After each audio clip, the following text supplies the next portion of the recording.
Yeah, hi Milan. Okay. I thought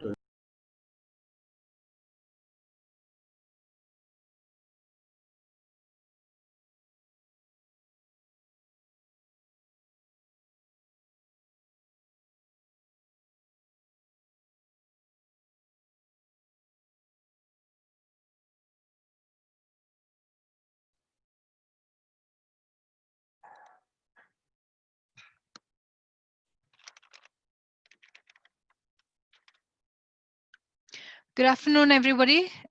Thank you so much for joining. We have about 45 participants on.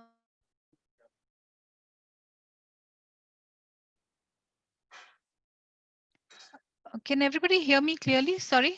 Can I just see a show of hands if you can see me and hear me clearly?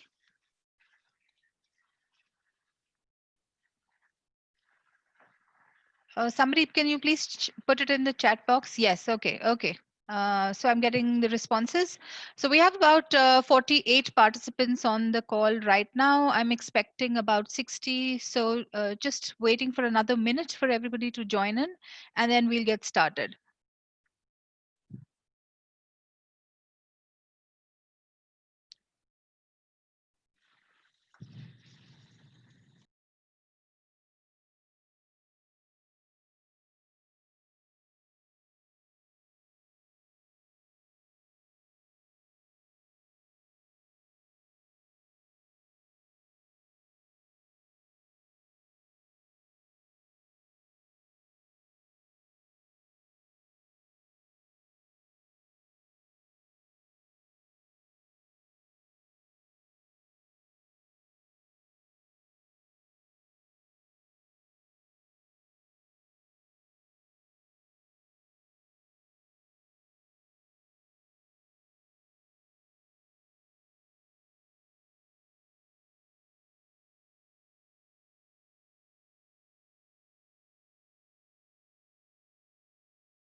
Okay, so we'll get started. Good afternoon, everybody, and thank you so much for joining in. I'm sure everybody's joining in from their own individual homes, just like I am from my home. So excuse me if you hear a little distracting noise in the background because there's some work that's constantly always happening in at home.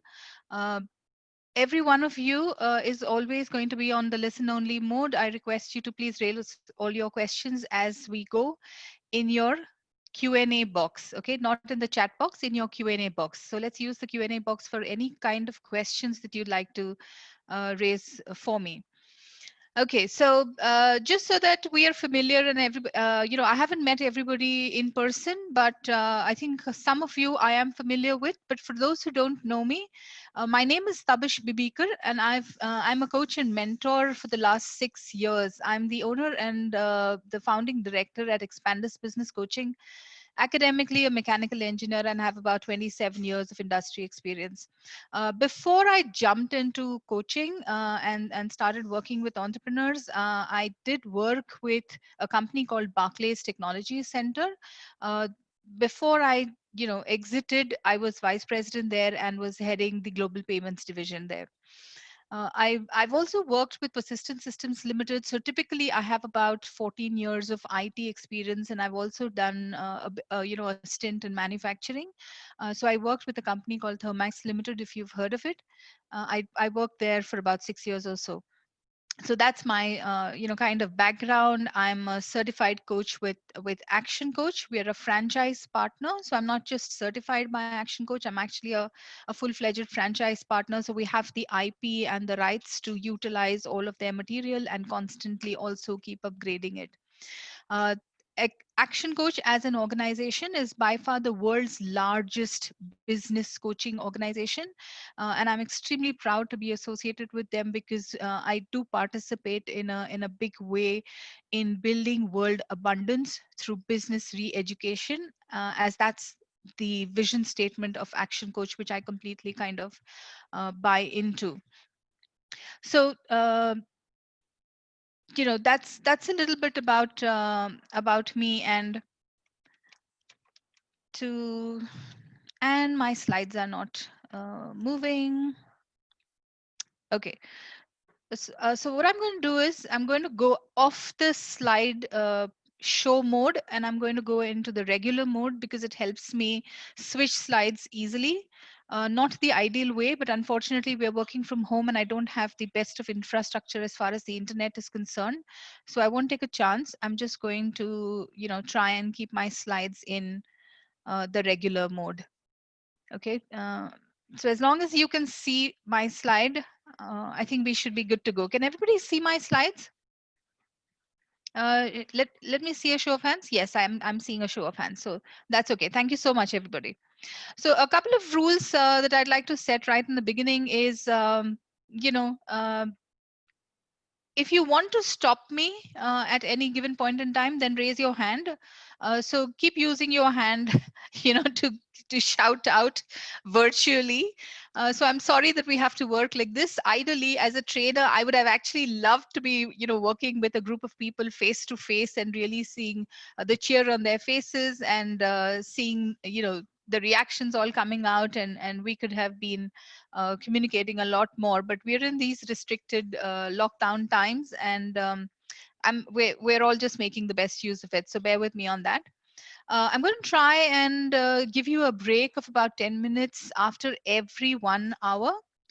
So I've tried to kind of break down the entire structure, and today's session I'm going to break it into three areas that I want to typically cover. And after I finish every one section, I'm going to give you a break for about 10 minutes because I'm sure it's going to be a long session, talking for about 3 hours or so. But if I don't complete a section and we still need a break, I will let you have that break nevertheless, and then carry on after that. Okay. Uh, just so you know, all slides are going to be shared with you on email after the session is completed. So don't worry, you will have access to whatever you're seeing on the screen right now. But unfortunately, I don't have a mechanism for sharing all of the recordings with you because as a trainer, my content is extremely important for me. I don't have a technology platform where I can, share my video just with you and ensure that it is not transferred anywhere else. So for now, I'm going to have to live by this rule that we will not be sharing any of the videos. But yes, the material, which is the deck that we use for every single session, is going to be shared at the end of the session with you on email. Okay. I also sincerely request you not to please share your Zoom link with anybody else, because you've actually paid and made an investment for your own learning, and I would request you to please respect that, and also respect the amount of effort that we as trainers put in into creating the content and delivering it. So I don't want to get people on the call who have not fully committed to participate on these sessions along with us and have not paid for it. Okay. At the end of every session, you'll please expect to receive small assignments. So you're not, as a coach and trainer, I love giving homework, and that's when you will start to see change in your area of work. Uh, you can reach out to your coach, whoever is actually picking that particular session. So we're going to do 6 sessions, and we are 3 coaches, and each coach is going to be picking up 2 sessions. And if you have specific queries, then feel free to reach out to that particular coach, or you're welcome to reach out to me. And I'm going to be sharing my email ID at the end of it. You probably already have my email ID, so we should be good on that. If at all, last but the least, I want to, just call out, if in the event the internet breaks, and we lose connectivity amongst us, please don't go away. We should be back again in a few minutes. We'll make some adjustments. I'll probably, jump in from, if my Wi-Fi hangs off, I'll get onto my mobile hotspot, or either mine or Millen's or somebody's, and I'm going to definitely be back. So do ensure that you don't go away, and if you lose connectivity, do jump in right back as well with some changes that you're in. Okay, so that's what I'd like to share with you upfront. So I want to congratulate each one of you for actually taking time to commit to your own learning, because education by far is one of the most important value adds or investments that you can do in your own self, because education is something that's going to give you phenomenal return of the investment that you're making. So you can actually build a business and make tweaks and changes to it with the small bits and pieces of information, even if it is just one tip that you carry back, which can create a massive impact in your business. And I promise you that.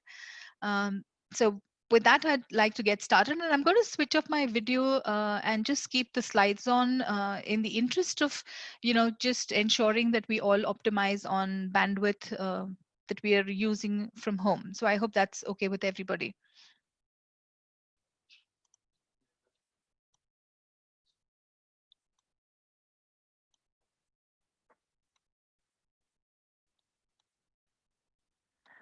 I have a request to enlarge the slide a little bit, so I'm going to just try and do that.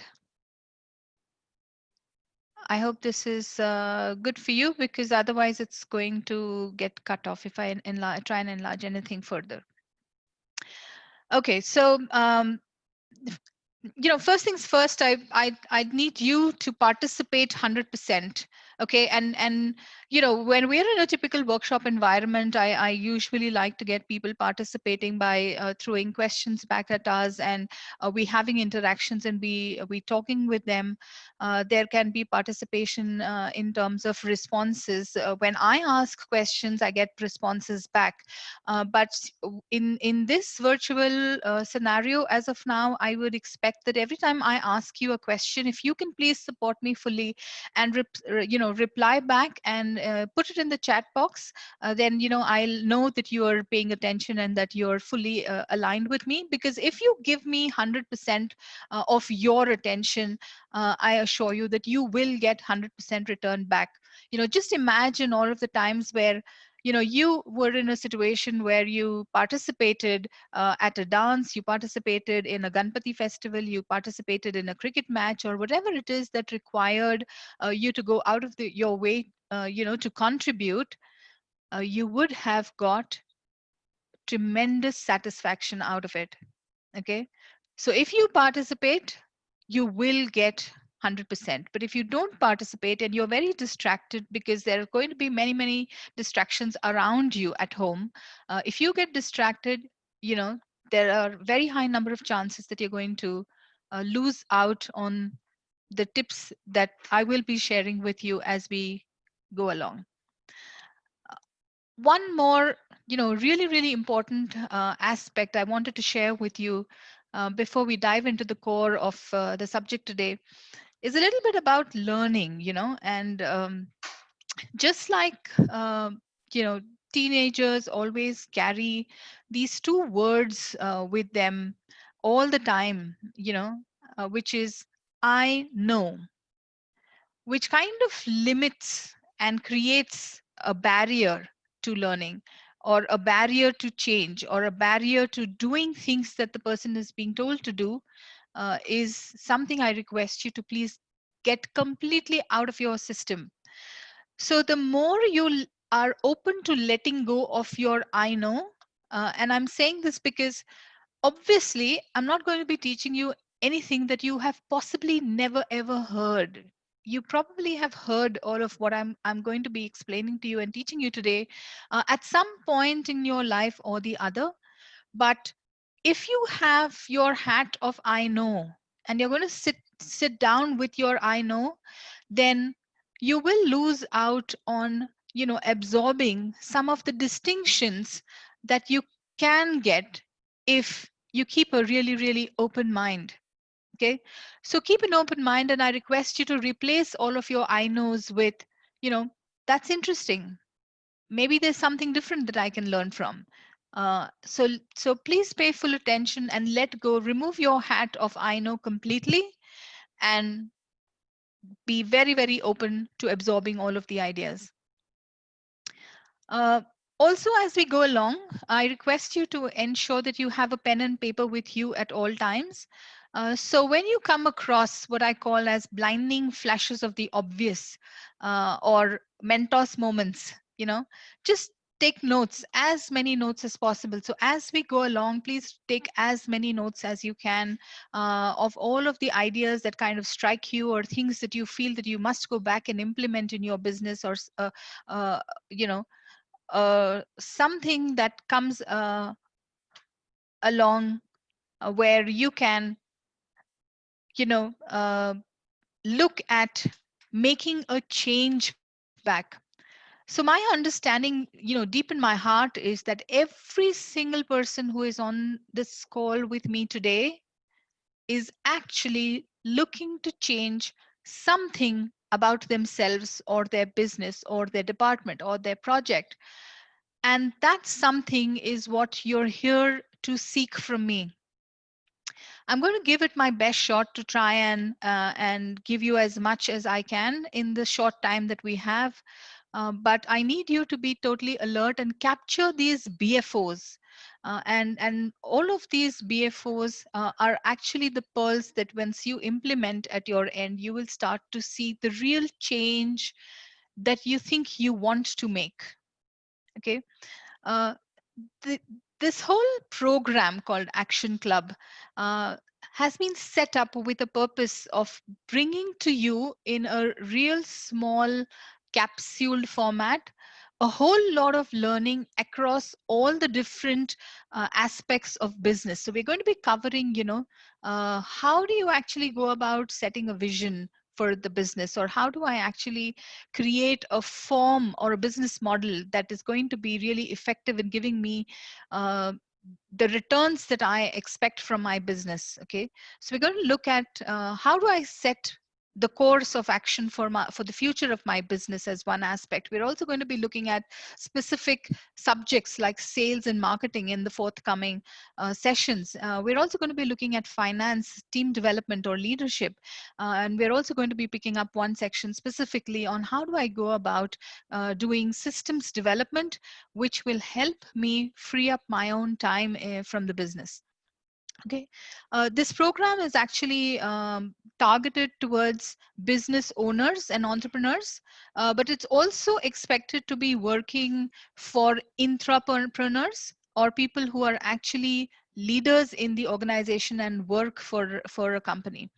So this is for both business owners as well as employees, but employees who are actually at a senior leadership position. So I congratulate you. If you're on this call, then you've been actually either nominated by your management team because they think that you can significantly contribute, and it's important for the owner to be completely aligned in their thinking about the entire aspects of business along with this leadership team.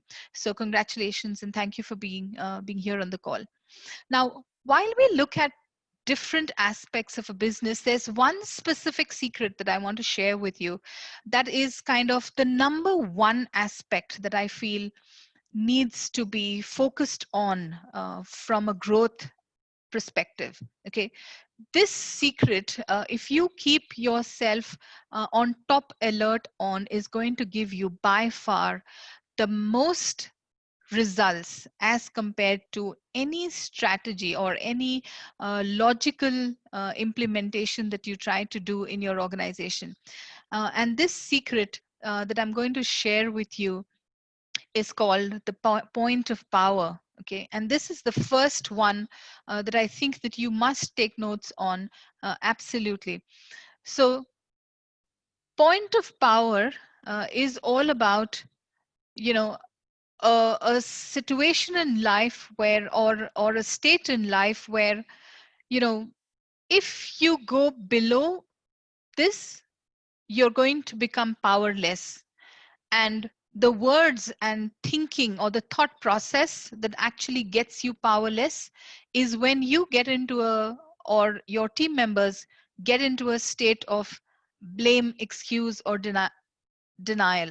Okay, this is one aspect which kind of drags organizations down. And believe me, I, you know, as a business coach for the last 6.5 years, I meet and talk to business owners, almost 5 to 6 business owners every single day. Every single day I'm talking to business owners, and by far the biggest challenge is that people speak a very negative language in their mind. Okay, they're constantly telling themselves of all of the reasons of why they cannot achieve the results that they want to achieve in their business. Okay, there's always something to blame, or there's always an excuse. I'll give you an example, okay, of what I mean by this, and why I'm bringing this up in as a you know, as a concrete thing. So uh, if you look at, you know, if you look to start to review your team, and you start with one of the teams, and you come at sales, you start with sales, and you say, okay, so this was the target that we wanted to achieve in the month, guys. You know, why have we not been able to achieve this target? And think of the kind of responses that you receive from them. Okay, just think, give yourself a couple of seconds and think about the kind of responses that you get from your team around the question, why haven't we achieved the results that we wanted to achieve? Okay, and yes, I know what's going on in your mind. uh, People are going to be definitely talking about the business isn't there because the competition is very high or intense, our pricing is not very good, there are our product is not very good, or our service needs to be improved, or you know, the customer wasn't available, or my product is extremely good, but the customer doesn't seem to understand the value that we can provide. They just don't have the mindset. You know, there's always going to be an excuse that we are giving, or a blame game that we are playing of why we can't achieve the results that we want. If it's not for sales, you start reviewing delivery. Delivery will have, or production in some companies, as they may call it, will have their own set of reasons, you know, or excuses of why they are not being able to produce the results that they wanted to produce. For example, in the manufacturing industry, a production head could say, we've not been able to manufacture all of these number of pieces because, one, I didn't get the material on time, two, I didn't have a schedule from the production planning department on time, three, there's no electricity, four, I'm having labor challenges, five, I'm having in lack of clarity in which pieces need to be delivered by when, or uh, the quality team rejected everything that we had manufactured, and now we're going to have to do it again because the quality guys didn't give us the standards to us in advance that they should have, and the story keeps going on and on and on and on. Does this kind of sound familiar to you in your organization? Does it sound familiar that every time you're talking about results, okay, every time you talk about results, there is either a blame or an excuse or a complete state of denial as well, that, you know, oh, this problem doesn't really exist. Can you relate to this in your organization? Can you put it in the chat box? Can you relate to this situation in your business? Can you just say yes, yes, you can, or no, you can't? Give me some feedback. Uh, Okay. So raising the hand also means yes, you can. You're able to raise. Okay. So you're able to relate to what I'm saying. Now, this specific area, when you're in this state, and we're calling this as the point of power, because each time you are discussing with a language of bed, blame, excuse, denial. I'll call this as an acronym bed.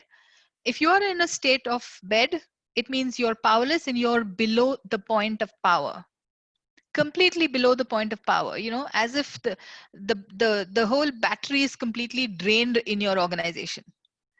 If you have to turbocharge the battery and move it, okay, and move your organization forward, you need to be rising up every single person in the organization, which starts with the owner or the head and the leaders. Okay, it starts with pretty much this team that's on the call with me, by ensuring that you take ownership, you take accountability, you take complete responsibility for changing the situation that you are in.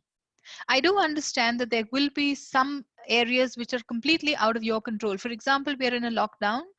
We had no control. Nobody had envisaged that we would ever be in uh, this particular situation. So in the month of February, I was busy with all of my clients doing the planning for the next financial year, and we were making big plans of how we wanted to really grow significantly.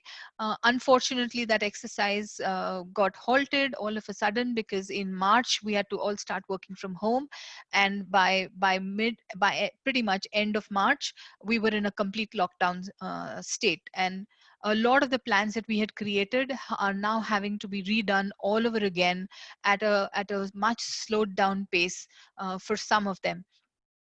So I do understand that there will be situations which are completely out of your control, but all of the areas that are in your control, those are the areas that you must remain focused on. Okay, so the acronym for above the point of power is OAR. Okay, ownership, accountability, and responsibility. And OAR, which is or, remember, an oar is, if you take the oar in your hand, you will be able to row yourself forward at a significantly faster pace than you being in bed. Okay, I hope that kind of makes sense. And this is the one area that I want you to be very, very sensitive about when you go back to your work environments and start to deliver. Be very watchful of your own languaging, and I don't mean just speech words. I mean the talk that you're doing in your head, and also the talk that you hear from your team members.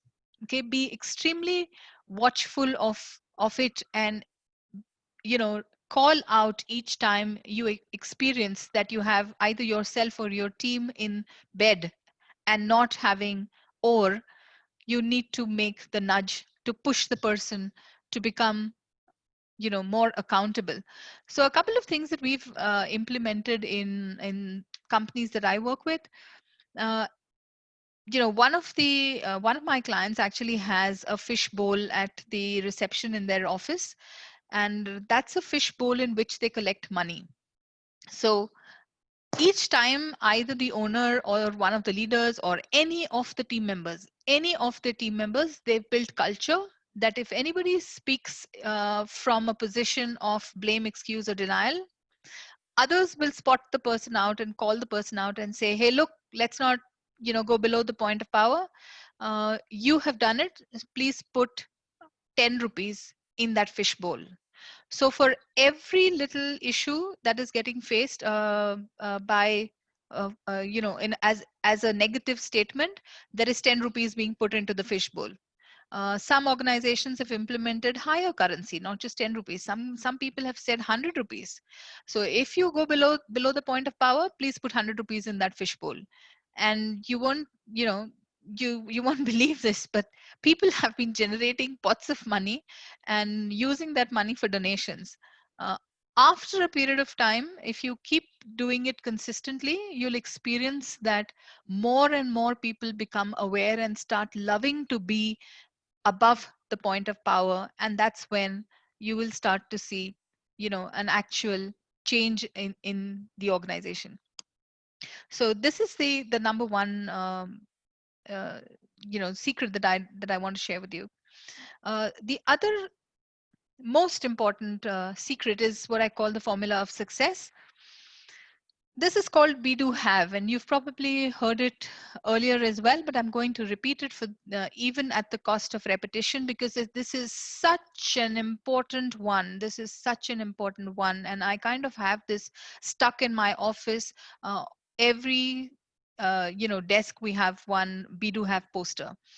So if you come to our office at Koregaon Park, you will see these purple posters literally pasted everywhere in the office, because we have to deeply believe in it, that if you have to have the results that you are after, then you need to be a certain kind of person, and you need to be doing the actions to achieve the goal that you set for yourself. Okay.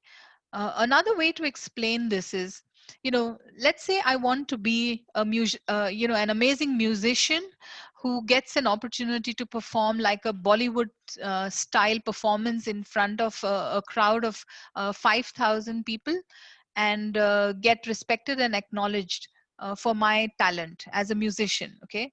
So my have is that I want to be able to make an awesome performance in front of a crowd of 4,000 plus audience. That's my have. But if I'm in the mindset that I'm telling myself this, that if I had the opportunity to perform in front of a crowd of 4,000 people, I will be an amazing musician. If that's the languaging that I have in my head, then it's completely wrong, and it needs to be switched around.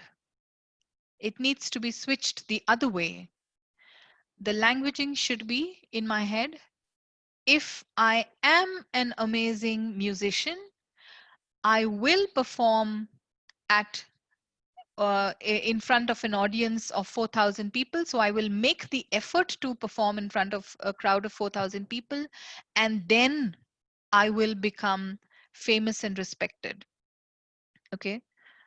So the B comes first, then do, and then have.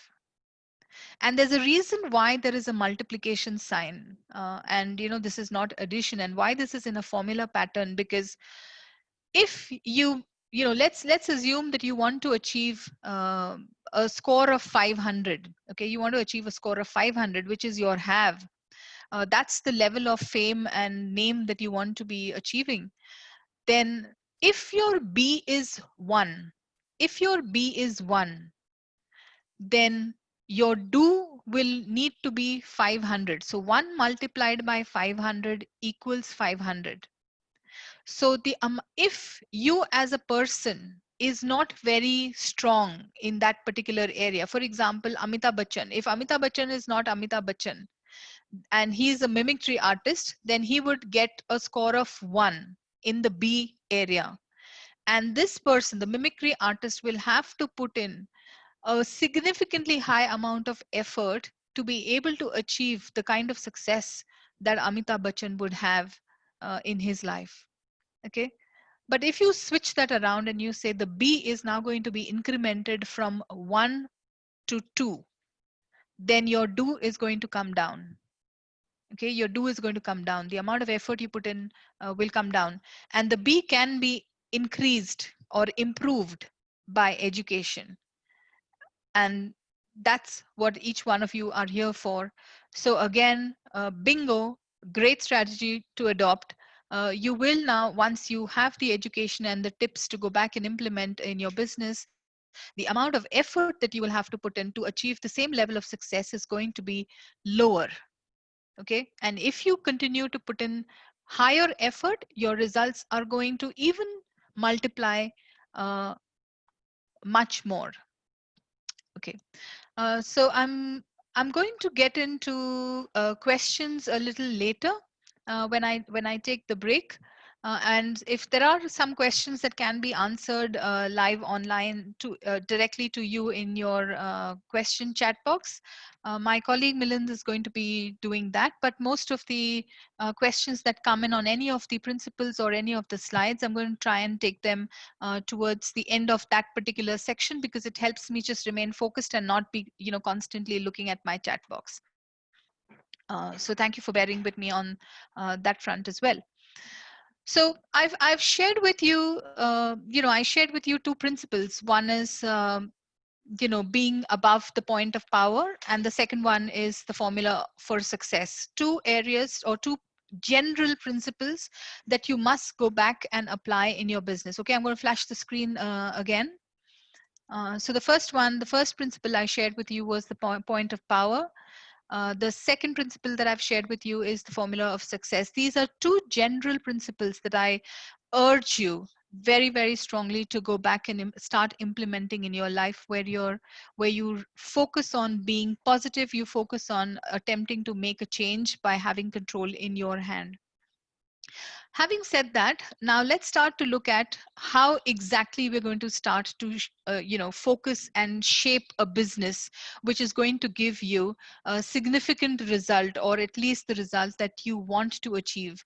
And there's a catch in this statement. When I say gives you the result that you want to achieve, it actually means, okay, if you turn that around, it means we need to start to begin with the end in mind. And the success of any business can only be um, achieved if you know exactly what you are aiming to achieve. If you didn't know that you wanted to go to Bangalore, you didn't have that in your mind, there's no way you're going to start planning uh, to get to Bangalore on the date and time and at the speed that you want to go. So it's important to first visualize Bangalore and the destination that you want to get to first. Okay, so begin with the end in mind. And when I say begin with the end in mind, begin with visualizing the business that you want to achieve by the time it is finished or completed, and achieved the level of success that you think that you want to achieve for yourself. And this is what I call is setting your vision. Okay, and this is such an important subject, my dear friends. Setting a vision is very, very, very important in businesses.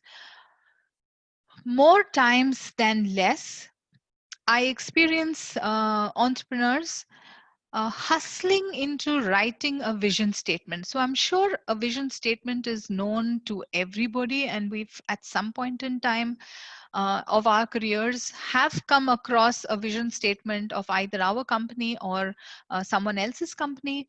And it kind of feels like a document that's just a statement on paper which doesn't really mean anything, and we just look it up because it needs to be on the website to make us look good in some way. And we probably also need to put it up in the office because the ISO certificate auditors need us to have something called as the vision mission statements to be put up on the walls. But you know what, it's this whole vision thing which lags in small uh, businesses, that keeps us small, that keeps us small in many, many ways. So a lot of small businesses don't have a concrete picture in their mind of where they're heading with their business. They're probably just getting up every day in the morning and going to the office because the next order has to be delivered, or the next meeting has to be conducted with the customer, or the next customer escalation that has happened needs to get done. But they're really jumping out of bed only because some firefighting needs to happen and they have to rush back to the office and make that happen. But they're not really jumping out of the office because there's this huge winning aspect of the business that they are actually going after. And the picture that I'm showing you on the screen right now is of a father who's showing the little child and motivating the child to try and reach a summit which is really, really far away. uh, can you actually imagine that this child with those two small legs, whether the little baby is going to be able to actually climb the mountain as easily as probably the father might be able to do? There are going to be many, many challenges that they're going to face.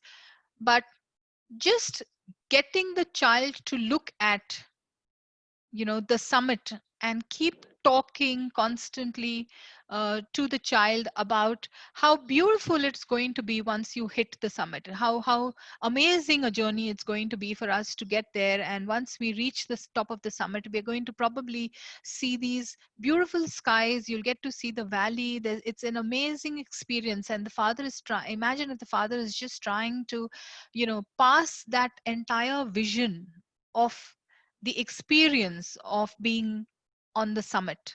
Okay, that is called vision. And the reason you need to document it or put it in some describing words or put it in images or posters or all forms of communication as much as you can, to explain to every single team member, just like they are all of your kids and you want to take all of them along with you to that summit. If you don't do this exercise, then you're actually just going to be jumping down your bed to be doing firefighting. And let me tell you guys, this is by far the biggest reason why companies do not scale up, because there is no vision. And you've heard this many, many times before, that, oh, I worked for this person, but they kind of don't have a vision for the company, and I don't really want to work for them. And what does that mean? What does that really mean? It means the company doesn't know where they're heading. They're just drifting in the wind. They're just drifting on the sea, somewhere or the other. Okay. So I want to show you another picture of what this really, the vision setting means. Imagine you're going through a journey on this mountain top. The vision is to get to the summit. Okay, that's the vision. Now the route that you take, you can see the red dotted line. The route that you take and you choose on how you're going to reach the summit, that's the how you're going to make this possible, is what I call that as the mission statement, or the mission. What is the mission that you're really on? And the mission is always to achieve the vision. Okay, the mission is always, so the red dotted line will always lead to the vision, will always lead to the summit. While you're on a mission, it's important that we go through different milestones, okay, or we have certain goals set up for the business. And these goals, or the green flags that you see, are the milestones that keep telling you that you are on track, and everything seems to be happening the way you had designed. So you keep creating small little milestones as you go. You may not be able to see the summit when you're right at the bottom, but it still makes sense to create goals to achieve the next, let's just go the next 1 kilometer. Let's just go and the next 100 meter.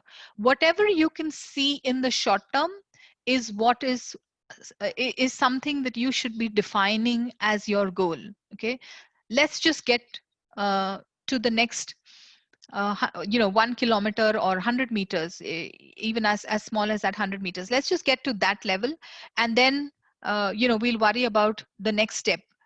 But while you're thinking about this 100 meter by 100 meter walk, your eyes need to be always on the summit that you want to be achieving, because that is what is going to keep you motivated all the time.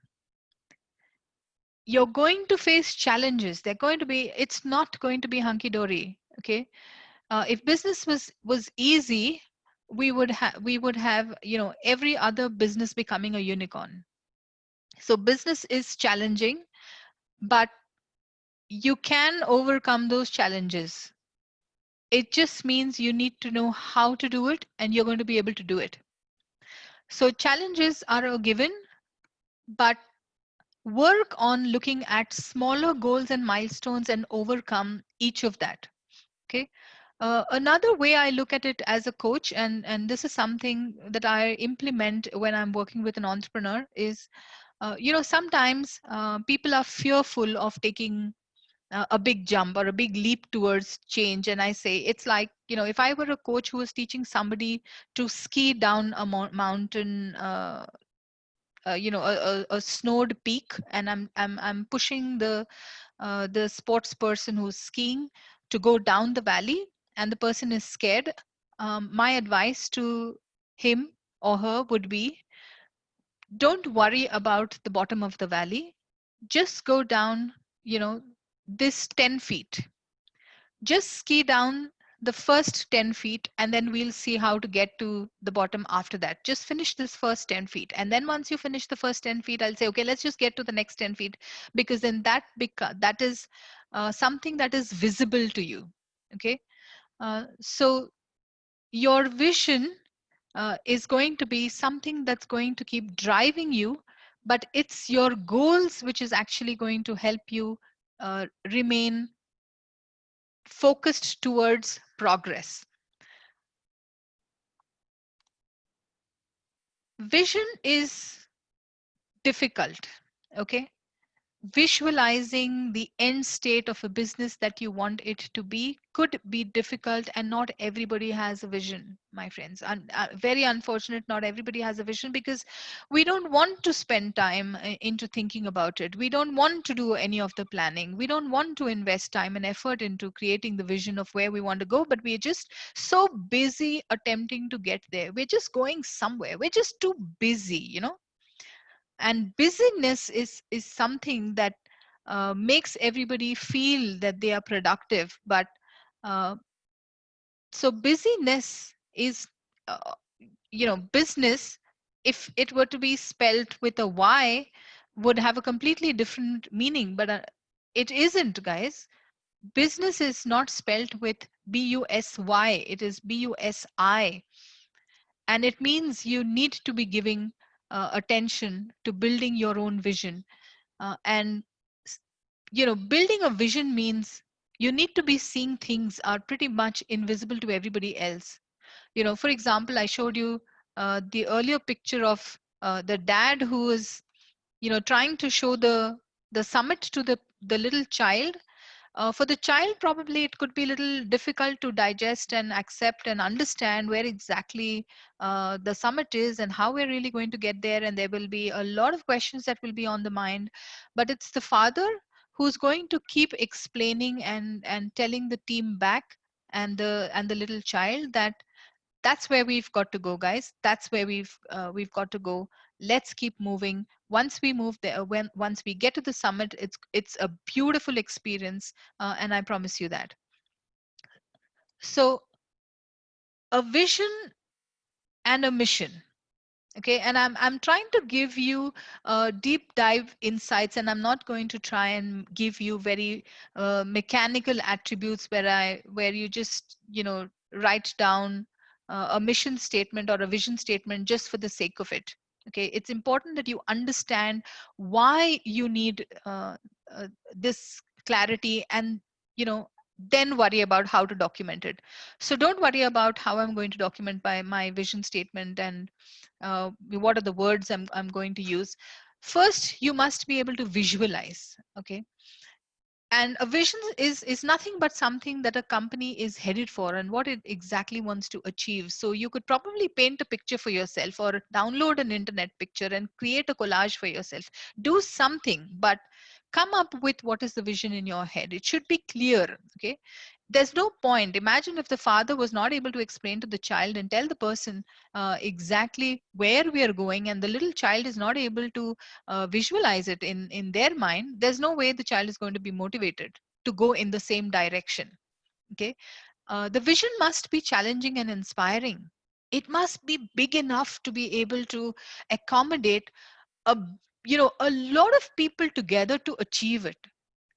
It's going to be so boring if you say, I just want to be, my vision is to get to a company size where I'm able to pay all of my bills, and I'm able to take back a little salary back home so that I can save for my future, and then I'm good. Okay.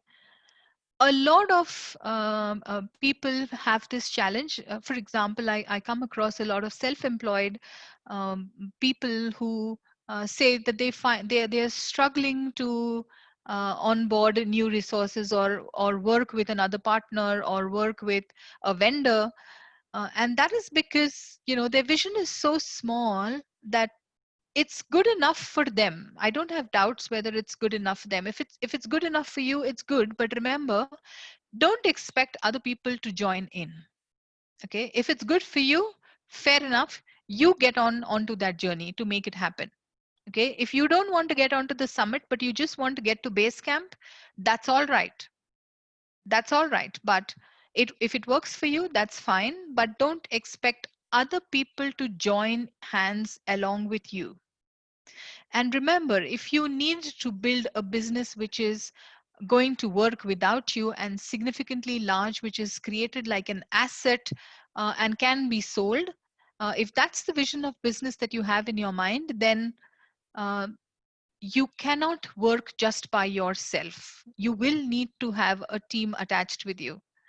So if you need a team, then you need a vision which is going to allow them to come on board. You need to ensure that they are also getting excited. So your vision will have to probably uh, be bigger, and you will have to come out of your own comfort zone. Okay. Your vision must also be very focused on looking at what is the problem that you are trying to solve for the community out there. There must be a problem that you're solving. If you're not solving a vision, and your vision is only, I want to make X number of revenue, or an X amount of profitability, then it's not going to work. Because why would somebody buy into the vision if it's only going to pay money to you? Okay. So let's say I go out, I'm the business owner, and or I'm the leader, and I go out and tell my team, hey guys, let's just go out and instead of doing 5 crores of business, let's do 10 crores of business. And I don't give them any other reason of why we should be doing that 10 crore, then not everybody is going to buy in, because they're always going to have this question in their head as to, what's in it for me? Why should I be working hard to get that 10 crore? I'm quite happy with the money that I'm getting right now, and that's good. Okay. So your vision must encompass a genuine problem that you're trying to solve, and the money that comes is actually a byproduct. That should not be the core focus of the business. Okay.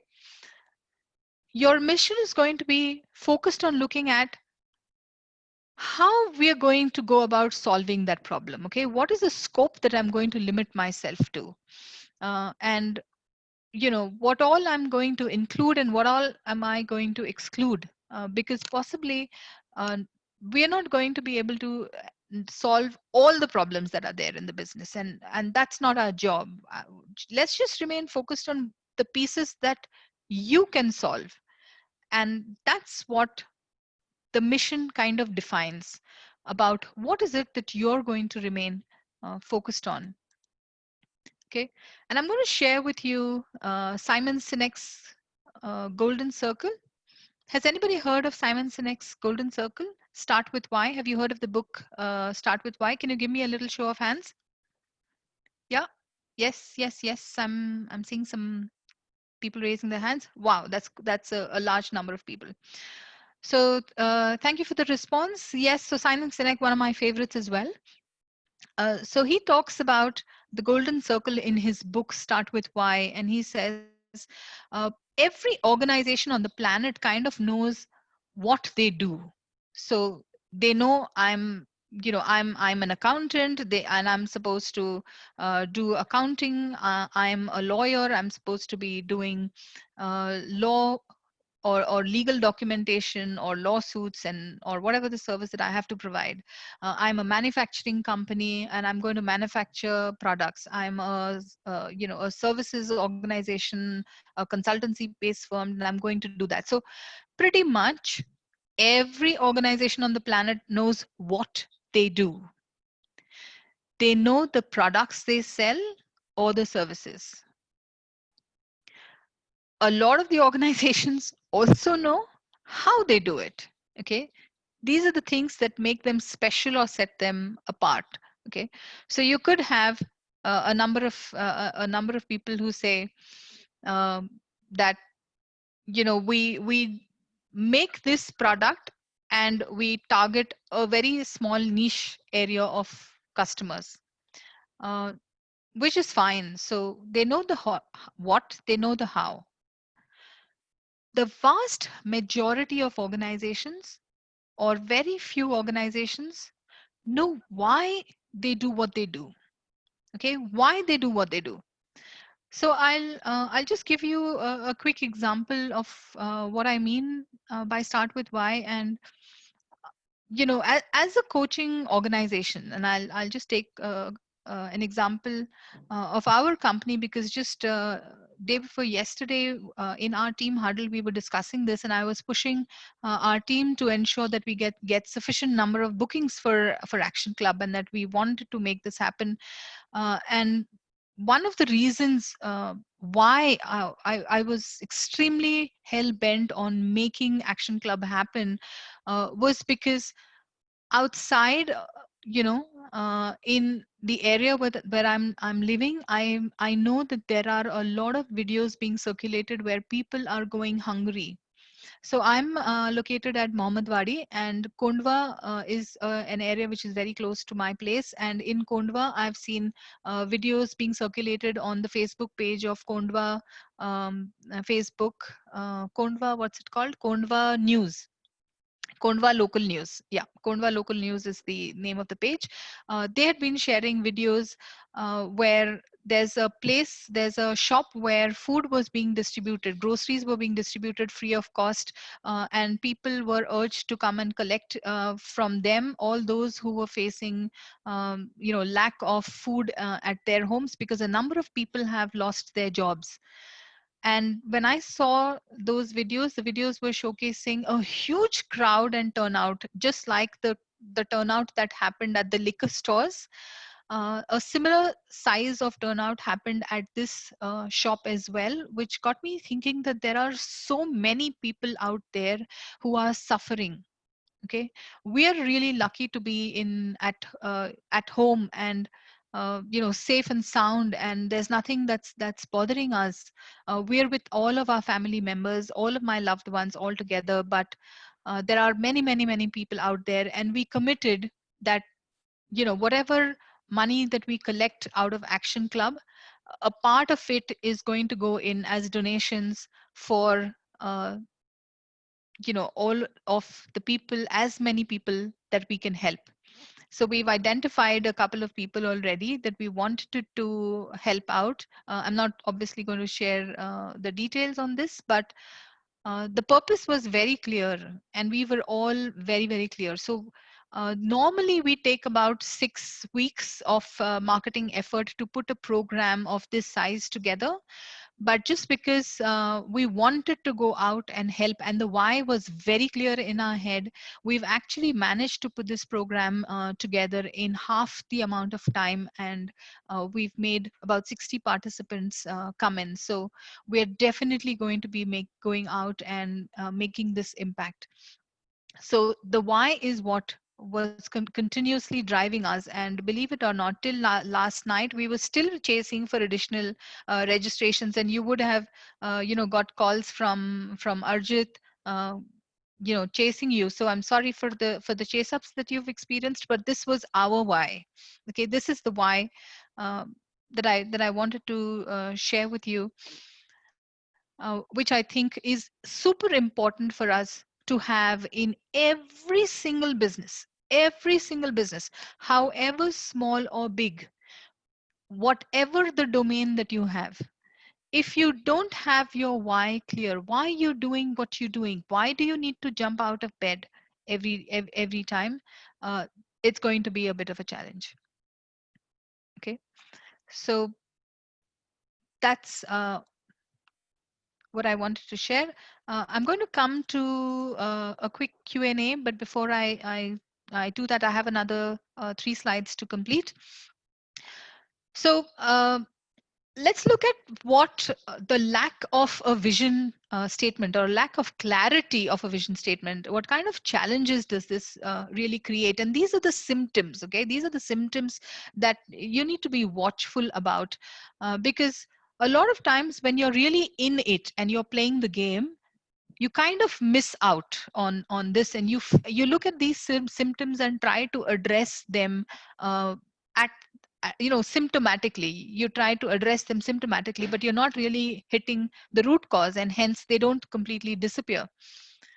So the lack of clarity creates challenges such as cross-functional team clashes. Okay, so sales is going to have a problem with production. Production is going to have a problem with materials. Materials is going to have a problem with planning. They're going to have a problem with finance. Every single team is going to have a challenge because they don't have a common purpose. They're not all aligned together, and each one of them could probably be making their own individual goals that they want to achieve, which are not in sync together. Okay, um, you're going to find it really difficult to retain and attract talent. There's going to be a loss of money, time, and energy in the system.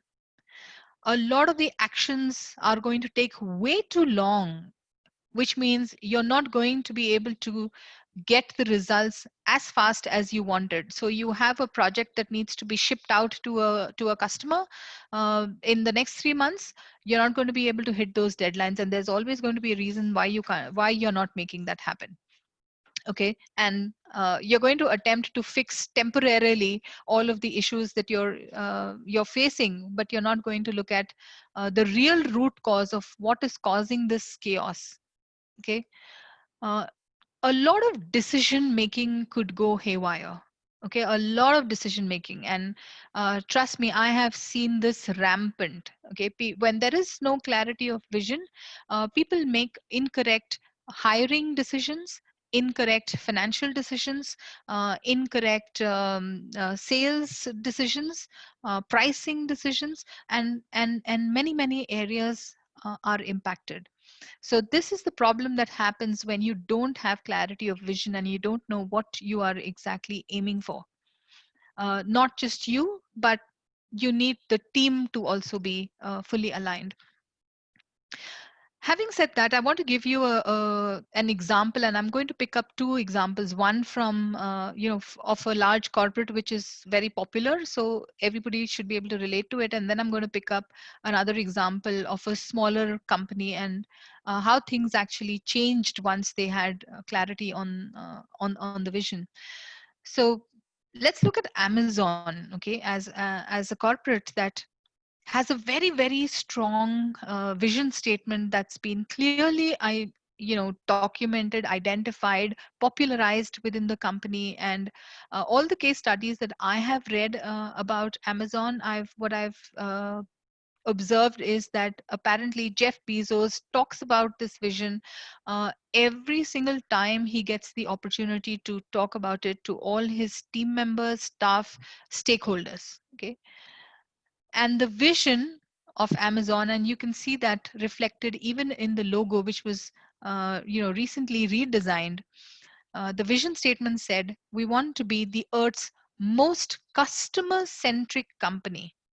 Okay, the Earth's, which means the planet's most customer-centric company, where customers can find and discover anything. So Jeff Bezos wanted the customers to come on their own and discover anything that they might want to buy online. Uh, and he endeavors to offer it to customers at the lowest possible prices. Okay, so let's just break this down bit by bit and look at what this means. Okay, So he's saying, I want to be the earth's most customer centric company, which means in this part, he's saying, I want to be the number one company, and I want to be number one by becoming customer centric. So customer is going to be my primary focus. So I'm going to do everything that is required to ensure that customers uh, get the level of service that they deserve to receive and more. Okay. The second aspect, he's saying, I want to have a business where customers can find pretty much anything. And that's how you have the arrow, the orange arrow that you see in the logo going from A to Z. Uh, no marks for guessing that. It just means A to Z of online purchases. Okay.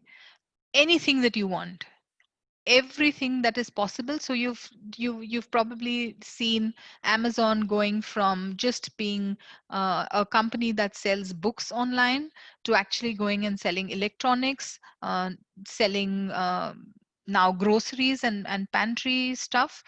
They're also in the heavy white goods area. They're now in airline ticketing, they're in real estate, you name it, and they're there. Okay. Music, movies, everything that can be purchased online is now available on Amazon, and they are taking really large strides to get more and more products added to their basket. Okay, so that's the vision. The mission statement that they've had is, we strive to offer our customers the lowest possible prices, okay, the best available selection, and the at the utmost convenience. So you know what this means for their platform and what they're really doing? Does this make it really obvious the way they're now going to be taking decisions?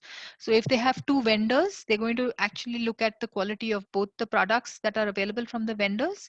If everything else is scored the same, they are going to choose the lowest prices one. They've made it loud and clear.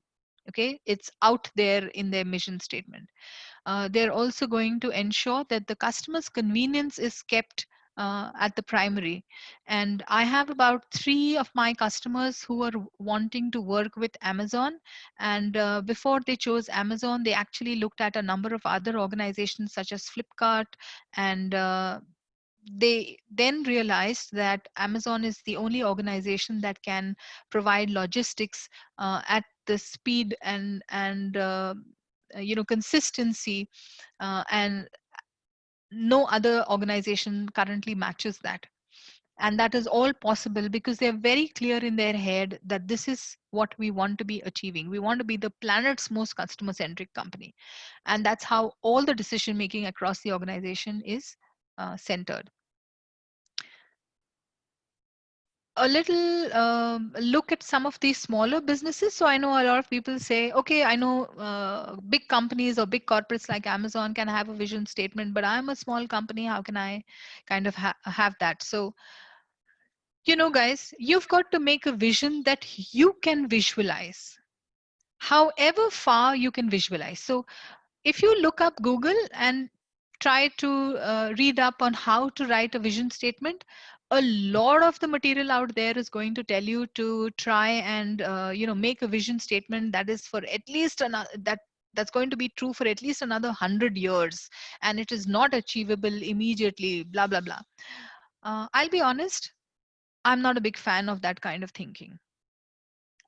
My direction to all of my customers is, look at what you can visualize, but something that is difficult to achieve, not easy, but something that you absolutely cannot visualize. You're not going to be able to get yourself or your team motivated to move in that direction. So think about a vision that you think you want to absolutely achieve, and which is going to be a tough challenge and good enough for you to pick up. So when I started working with Eurosteel, this is the eventual statement that they came up with. So the company was significantly smaller sized when I started working with them. Their vision is to get to 2022 to a 100 crore company. That's what they mentioned. It's not just about the money. The reason they mentioned the money is because they, as an organization, they always thought that they wanted to grow big as another company that they had benchmarked. Okay, and they said, okay, what about that company that you want to target? And the first thing that stood out was, they make big money, and if we have that kind of money, we can do amazing things. So let's make that happen. And they said, okay, we want to be a successful company of 100 crores, and if I do 100 crores, I will achieve the first level of success, is what the owner said. Okay, I said, okay, let's go ahead and pick that up. There was fear about, should I be talking about 100 crores out blatantly? Is that going to make me look small? Is that going to be making other people think differently about me? And my advice is, don't worry about what the world thinks about you, about your goals, because your goals are your goals. Your goal is what you should be going to achieve. And he also went ahead then and identified what is it that they're going to be doing to achieve that 100 crores. And he said, we're going to be providing space saving, internationally styled, classy yet functional furniture. So they're not doing the ethnic Indian styled or a very classic furniture style, but they're doing internationally styled furniture, uh, good looking, which is classy, but very functional for corporate offices. Another company, as an example, is Qualacia. This is a software company. Eurosteel is an office furniture provider, as you can see in their um, vision statement itself.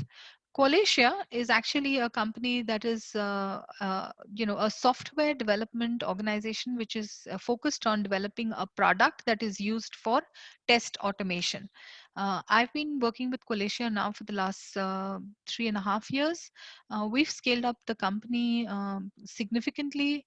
I love working with their team. I pretty much coach all of the leads in Qualacia, and their vision statement that we came out with was, it Qualacia is a product which is used for test automation, and the vision that they said was, it must be so easy that literally anybody should be able to use it and automate. Anybody can automate.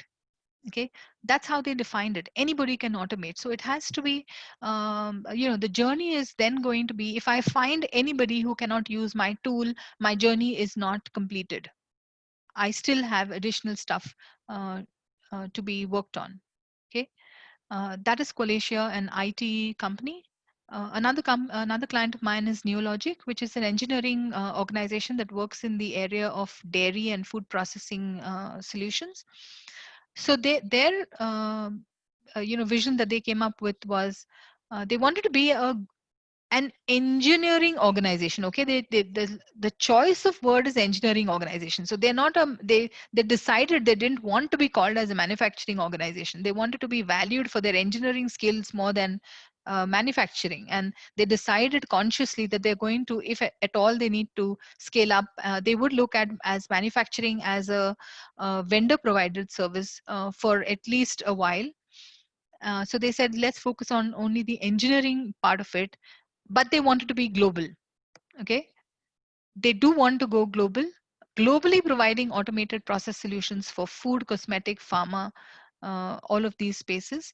And they were very clear that they wanted to be a 500 company by the year 2030. Okay, so these are some of the examples. If you don't have a vision right now, it's absolutely okay to have a vision that says, I want to be the number one in this space, or I want to be the best in this particular area. But pick up those kind of vision if you only genuinely and truly believe in it, and that's what you want to achieve. Let's not go after creating vision statements in the organization which is actually a vision of someone else, not yours. It doesn't make sense. It's not going to help you in any way, and it's just going to remain as something on the wall. Okay, here's a quick picture that identifies with what happens if you have no vision, and what happens when there is a clear cut defined vision. Okay, time for Q&A. Can I see some questions in the question box, please? I can see some hands being raised, but since I don't know what you're raising them for, you'll have to give me some questions in the Q&A.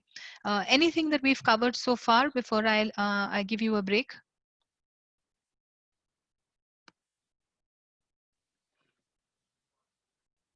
Okay, so Milind has been answering. Can you explain about B in detail? Absolutely. I'll explain B in detail again. So I'll just quickly go back to the be do have slide.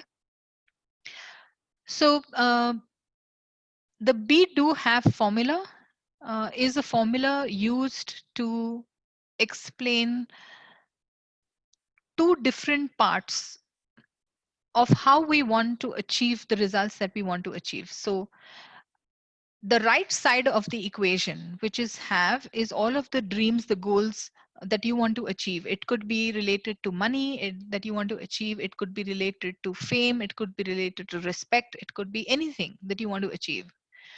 To achieve that level of success, uh, don't just focus on doing a lot of activity and just getting work done.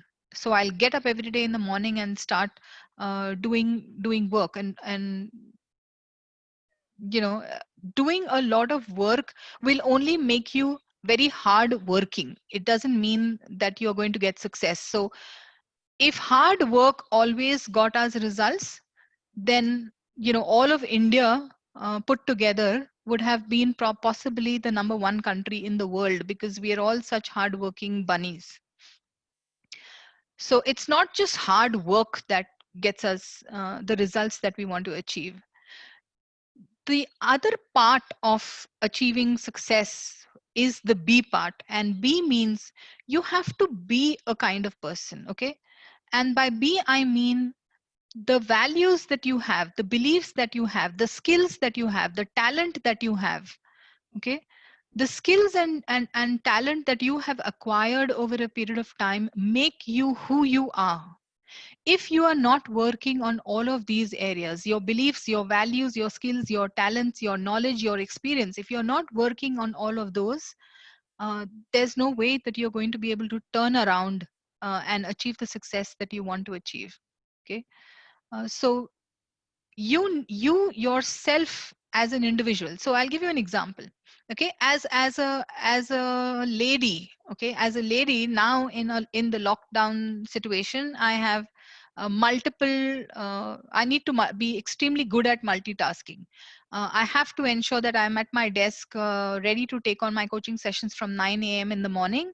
And obviously I don't have the luxury that I had earlier of having a lot of house help. I need to do a lot of the housework and complete it and then get to my desk quickly. If my B was really bad and I'm not a very good cook, I'm not a very good person who can do the house cleaning very efficiently, there's no way I can get to being at my desk by 9 a.m. to start my work. Okay, if my B is good, if I have the skills required to handle all of the housework, I'm going to be very good. If I don't have the skills to do all of my coaching correctly, I'm not going to become a very great coach. I'm not going to go very far away, however long number of hours I put into coaching. Okay, that's my explanation. I hope that kind of explains that a little better. Another question is, do we have to put revenue and dates in the vision? That's up to you. You don't have to define the dates. You don't have to put in the revenue. Whatever works for you is good enough. So if you look at the example of Coletia, they don't have a date. They don't have anything in revenue. They've just said, anybody can automate. If you look at the Amazon vision statement, they just said we want to be the planet's or the Earth's most customer centric organization, and they are not talking about anything related to revenue or dates. Uh, any other? Can the vision? Oh, Amit asks me a question. Can vision be changed over a period of time? Absolutely, absolutely. Okay. My view is yes, vision can definitely change over a period of time, because there is no way you can imagine all of it that you want to achieve right now, because as experiences are built up, you will start to experience new and different things. After every goal or milestone has been achieved, you probably want to shift the vision slightly and say, okay, maybe not this, I want to do something differently, which is okay. But you know don't change it so often that again, you're confusing the team. You're confusing everybody. So it's okay to change the vision, but not very frequently. You can probably change it every 3 years, but not before that. So think through a vision, something that you want to achieve at least for the next 3 years, 5 years, 10 years, if not 100 years. Yeah. But don't change it very, very frequently. Okay. How does having a strong vision accomplish to success for a company? Ashish, I think I just explained this question. How does a company having a strong vision accomplish the success? Imagine the picture that I showed you about the father showing the summit to the little child. If the if the summit is not beautiful enough and is not reasonable enough for the child to get excited, the child is not going to go with the dad. Okay, if it's not beautiful, an image, if it's not, and that's what it means by strong. If it's not exciting enough for everybody else to go along, they're not going to go there. So imagine if you say today I am a 5 crore company and I my vision is to actually create a 7 crore company. How exciting is that? Okay, that's not strong enough. Ashish, I hope that's what I've tried to explain. Should we have separate vision for different functional teams is what Sanjeevni is asking me. Fantastic question, Sanjeevni. Thank you so much for asking me that. So every organization must have a vision, and then from that vision, stemming down, every functional team, every leader can build a vision for their own team. Okay, which will be in sync with what they want to create for the company. That's a fantastic thing to do. In fact, that is what will help you drive your team much faster. I'm sorry. So,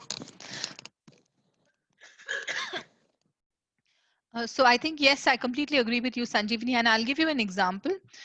So with Kolesia that I mentioned, I said the company vision was to have to be, uh, a product which anybody can use to automate. Anybody can automate.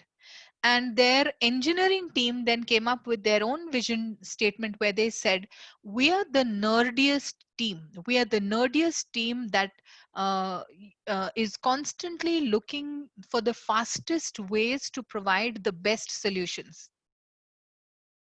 Okay, so they came up with the engineering team came up with a completely new vision statement for themselves, but completely aligned. So if they were innovating constantly, they were attempting to get it be the fastest. If they were the nerdiest team, the product is going to succeed, and definitely they're going to be able to add features in it which will help anybody automate. Okay, so there's some more questions coming in, but I can see a lot of them are pretty repeat. So I'm going to pause now and give you a quick 10-minute break. All those who want to hang back and still ask me questions, that's fine. I'm going to be here. Everybody else can take a quick break. Don't log off. Keep yourself logged in on Zoom, but you can just go, step out, take a break, and then come back. We will resume at so it's 3:23 now. We'll resume in 10 minutes. We'll be back at 3:33. Or let's make it 3:30 actually, to be fair. Let's just come back at 3:30, everybody.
Okay, it's 3:30 and we'll get started. I just hope everybody is back. Let me check the participant count.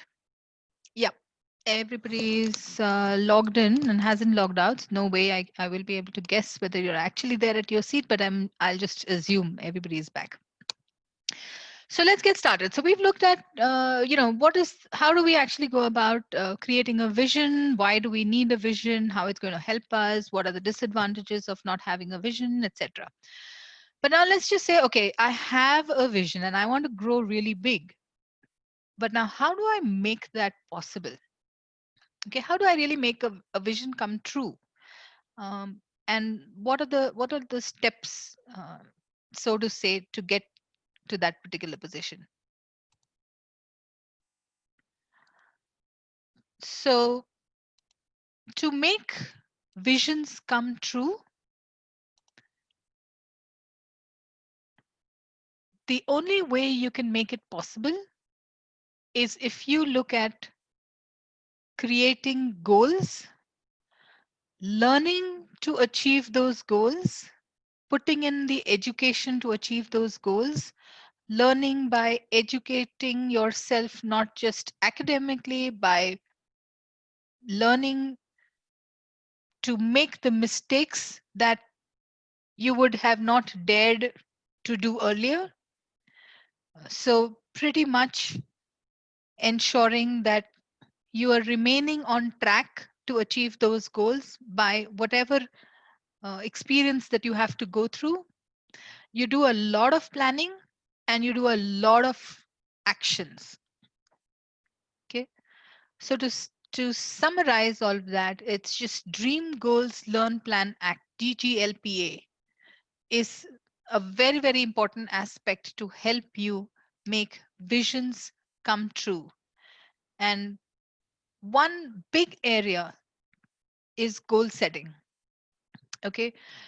And we need goals in our lives, not just long term goals, but we need a combination of long term, mid term, and short term goals all across the organization, not just with the business owner or not just for the sales team. We need goal setting to be done in all areas of our business, and I'll come down to showing you the details of how it's got to be done.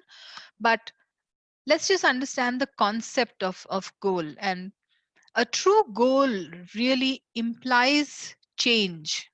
Okay, what does a goal mean? A goal is always going to be different than what you have already achieved. I mean, what's the point in you setting a goal of a revenue target that you've already achieved last year?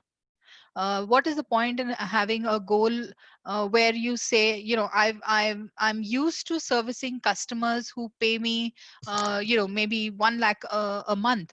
What's the point that we are saying, okay, I'm now going to create a goal to retain all of these customers and nothing else?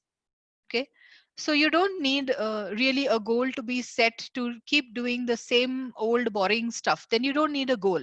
Okay, a goal is needed when you need to get a change, you need to make a shift, you need to improve, you need to reach out, uh, moving in the direction of your vision. So a true goal literally implies change. And let me tell you, guys, why people shy away from goal setting or why they don't want to be held down or pinned down to a goal is because it creates a hell lot of perturbation. Okay, so change brings perturbation. Please write this word down: perturbation. Perturbation, the literal meaning of perturbation is anxiety. Okay, so, yes, of course, if you are trying to create change, it means you are coming out of your comfort zone. When you have to come out of your comfort zone, it means there will be a level of anxiety that you will always be carrying with you. For example, in the past, you have been able to deliver a product or a service in a week's time. Now, the business is demanding that instead of a week, you actually deliver it in just 3 days. There is a difficult piece of code that has to be delivered in the shortest period of time, which you've not done before. That's again change. You've done 100 crores of turnover in 1 year, and now your big dream is to actually double that. Of course, it's going to bring in a lot of anxiety. It's going to get you to experience a hell lot of perturbation. Any change, moving towards change, creates this emotion of perturbation. But if you allow yourself to accept that level of perturbation and tell yourself, yes, I have fear, but I'm still going to keep going, and you wake and move towards living through with that level of anxiety and perturbation, you're creating pressure on yourself, and that is pressure of growth. And ladies and gentlemen, it is this pressure which actually gets you out completely of your comfort zone and helps you to achieve what you always thought was either not achievable, or it was always something that was in the far distant future. If you go through the pressure, you will experience change. If you're unwilling to go through the pressure, you're not going to experience change. Okay. So every time I start working with a customer, one on one, and that's what we specialize on. So we work one on one with entrepreneurs to help them scale up their business. And obviously, we work on strategies that either they have worked too little on earlier, or have never worked on. And every time you come up and say, okay, let's start doing this. So I was not, I've always been doing cold calling and physical sales, and I say, okay, let's do digital marketing. They'll say, no, I can't. I mean, that doesn't work.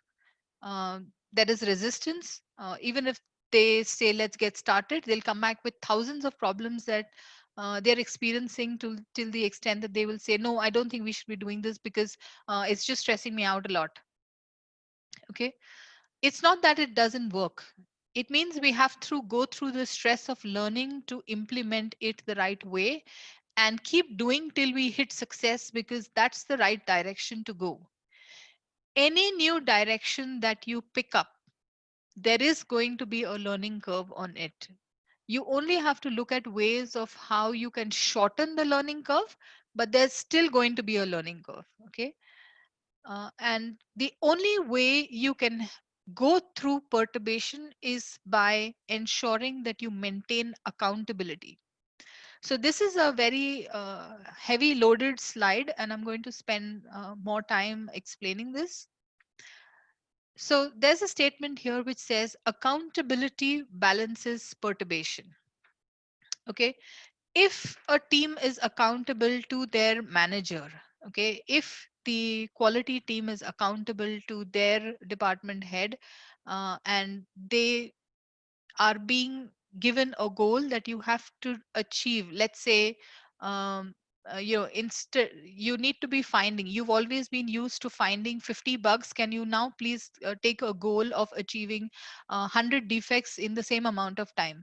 Do everything that is required, look, turn the entire product upside down, look at it from every single angle, in all kinds of scenarios, think out of the box and try and break the system, because that's the goal that you have as a quality team, or that's the goal that you have as a testing team in a software organization. Then that team is going to move in that direction, but at some point in time or the other, they're going to want to give up on their goal if it starts to become harder and harder. Accountability, which means when they have to go back and report to their manager, accountability comes from accounts, which is numbers. So if you need to go back and give a status update and share on where you are with what you're doing, that creates perturbation, it creates anxiety, it creates stress, and people will want to give up that reporting. People don't want to be reporting status. I mean, it's not a very great feeling. I acknowledge that it's not a great feeling. But if you continue to do it even though you don't like it, you will get significantly more results than anybody else who completely stops doing it. Okay. So holding a person accountable means the person is actually coming and giving you a status feedback, is giving you an update. And in fact, That is one of the relationships that we have very strongly with a client when we are in a coaching environment, where the customer needs to come back and give a status update on where we are with all of the actions that we had agreed to move in the direction of the dream of the customer. So it's not the dream of the coach that we are trying to achieve, it's the dream of the customer that we are trying to achieve, but the coach holds the customer accountable. Similarly, in every single department function, the business owner will hold the team heads accountable. The team heads need to hold their teams accountable and be comfortable in being accountable. Okay. The faster you become comfortable with being accountable, you will move quickly in the direction of your goals. Because accountability pushes you, gives you the pressure to come out of your comfort zone to achieve your goals. Okay, I hope that explains. So, making a vision come true uh, with goal setting as one of your strategies means getting clarity of direction and focus. When you do goal setting, it is going to be always clubbed with a hell lot of planning, which means you're going to create direction. You're going to create focus, that I want to be focused on achieving just these aspects or these little steps instead of doing the full piece of work. So let's say I have a goal. My goal is to generate in this particular month, I want to be generating 50 leads. That's the goal that has been set. And then we're going to now break that down and convert it into activities and strategies and activities to look at how I'm going to be able to achieve those 50 leads per month. And then we agreed that I'm actually going to do telecalling as my first strategy. Second strategy, I'm going to be creating a database and I'm going to run email campaigns. Three, I'm going to do a lot of social media. Four, I'm actually going to send out my brochures to some of the people that I'm already connected with and see if they are interested and give me certain referrals, and so on and so forth, any other different kind of strategy. So it creates direction on what are the activities that you want to be doing, and it keeps you focused towards that 50 number. Okay, so you're not going to be allowed to give up if you've hit anything less than 50. You will be pushed in the direction to achieve those numbers, those goals. Goals help you create movement and momentum. Okay, so let's say we've been doing webinars, okay, and we realize that yes, webinars is something that is becoming more and more acceptable, and pretty much everybody is open to having a Zoom or a Skype call, and we've built the movement to make it happen. But now we need to get momentum to make it a way of life. So we're going to have to, it becomes obvious that if I have to service and I have a goal to achieve, to get 50 leads and service all 50 of them, it means we need to be moving at the pace, at the speed. So maybe just doing one webinar a week is not going to help. We probably might need two webinars in a week. We probably might need like 8, 10 webinars in a month, and those will need to be done to achieve that particular goal, which is very, very clearly defined as a team achievement goal. It also helps you become the person. Okay, so setting goals and then moving towards it brings a hell lot of learning and a hell lot of set of experiences, and it helps you to become. And become means you're upping the game on be. Okay, imagine who you were 10 years ago and who you are today. Is there a difference? If you've spent doing a lot of work, making mistakes, learning, making a lot, having a lot of achievements, overcoming a lot of challenges in the last 10 years, I can guarantee that who you are today is completely different than who you were 10 years ago.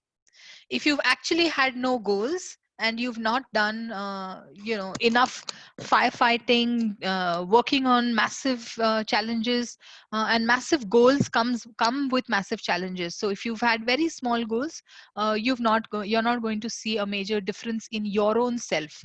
If you've had big goals and you've taken big actions, you've faced big challenges, you are a significantly different and improved person than what you are. Your maturity level is going to peak as compared to what you were earlier. So setting goals is not just to create it on paper.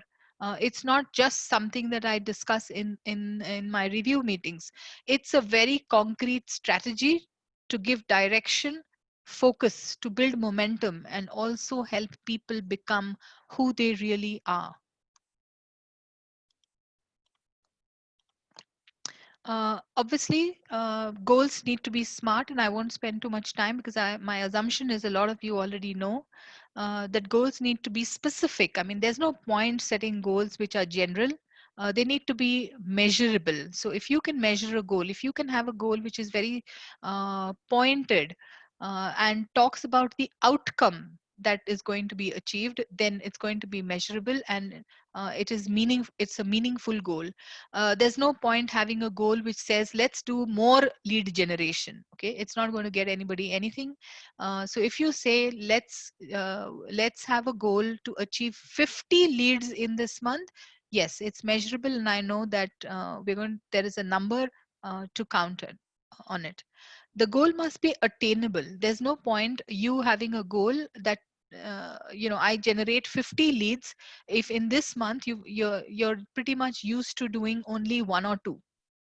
Okay, you've never done 50 in your life for the last 20 years, and now you're taking a goal of generating 50 leads in a month. So for example, for businesses such as capital equipment or power plants, they'll never be in a situation to have a goal where they generate 50 leads in a month. But a business that is has higher level of transactions, smaller ticket sizes, can probably do 50 or can probably do even more number of leads in the month. But whatever goal you set, you know ensure it is attainable. If it's not attainable, it kind of demotivates people up front, and then they're going to lose out and not believe in the system completely. So you remember this slide that I showed you about the vision. You see this particular slide where we're on a journey to get to the summit, and these are these little milestone and goals. Imagine if your first goal was not very close by, but you had such a big goal that your first goal was right here, very close to the summit. And people are not being able to achieve it, and they're going to be so disappointed, and then they will lose belief in the system. They lose the belief in the vision that you want to achieve. So have shorter, tighter, smaller achievable goals for shorter terms, and have bigger goals for long term. The faster you're able to hit goals. So imagine if in this lockdown situation you gave yourself the target to just get, let me just get that one new customer, one new. Okay, earlier we would have said you need to get, say, let's say 10 customers, but for now situations have changed, and I'm going to say I'm going to give myself one goal.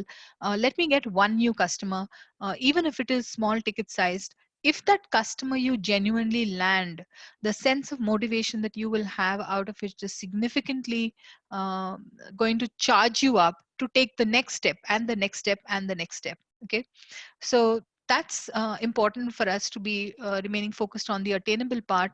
Obviously, it must be result oriented. So don't have goals that focus on activity, but it must be outcome focused, and there must always be a timeline associated with it. How exciting is the goal that I say, okay, we'll get to the summit someday.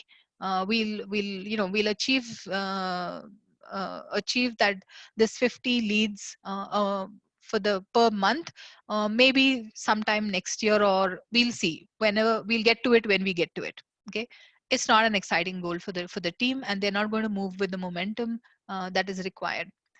In all of this, ladies and gentlemen, please remember that there is one more aspect. Okay, so goals need to be smart, but they always need to be packed with why. Okay, be very clear on why you need to be achieving these goals and how it's actually going to help the team, how it's going to help the business owner, how it's going to help everybody collectively in that organization to achieve the goal. If they're not clear on why we do what we do, um, you will still struggle on the momentum. Okay, you can spend hours and hours detailing things down in Excel spreadsheets and PowerPoints, but if you're not clear in why we're doing this, people are not going to jump out of bed every single day and get to the office to achieve and go way beyond their call of duty to be achieving goals on an ongoing basis. Okay. um, Now let's look at how goals can be broken down in an organization. Okay, so I've just tried to create like a structure. No, usually I love to whiteboard, and I'm really a whiteboarding person. But today I spent a hell of time trying to put this in a visual mode for online. So I think the way to break this down is look at company goals, okay, based on whatever is the vision, and we want. So the bigger the vision, it means we're going to need a larger team to come on board to help us achieve that vision. And when you have larger teams, each team will be contributing in their own way to make the vision possible. And hence, each team will need to have their own goals. And by team, I mean every single function or department in your organization. And every team comprises of people. So at a individual level also, they will require goals. Um, Most of the times when I start working with companies, in the first year that I work with the company, I don't really get to individual goals at all. I want to work with ensuring that the business goals and the team goals are locked down very nicely, and that we are very clear on how this should be driven. Because if there are gaps in the understanding of what is the business goal that we want to achieve and what is the team goal that we want to achieve, there is no point giving goals to individuals. Okay, and I usually find a lot of people working on this the other way around. Okay, so when they say the team is not performing, they'll first sit down and start writing start writing KPIs, and they start writing defining goals because they want to be able to measure the performance of the individual, so that you can get into their appraisal and then give them feedback of why how they have not achieved the goals that they have, and hence they cannot achieve the bonus, or they cannot get the new salary hike. um, this is looking at it in a completely wrong manner.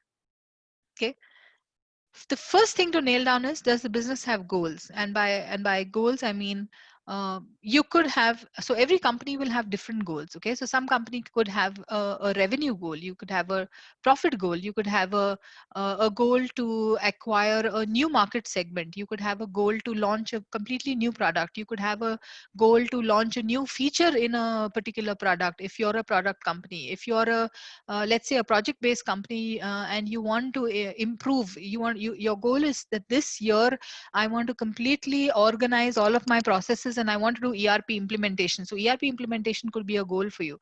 Yeah, so it all depends on the stage where you are and what you're trying to achieve.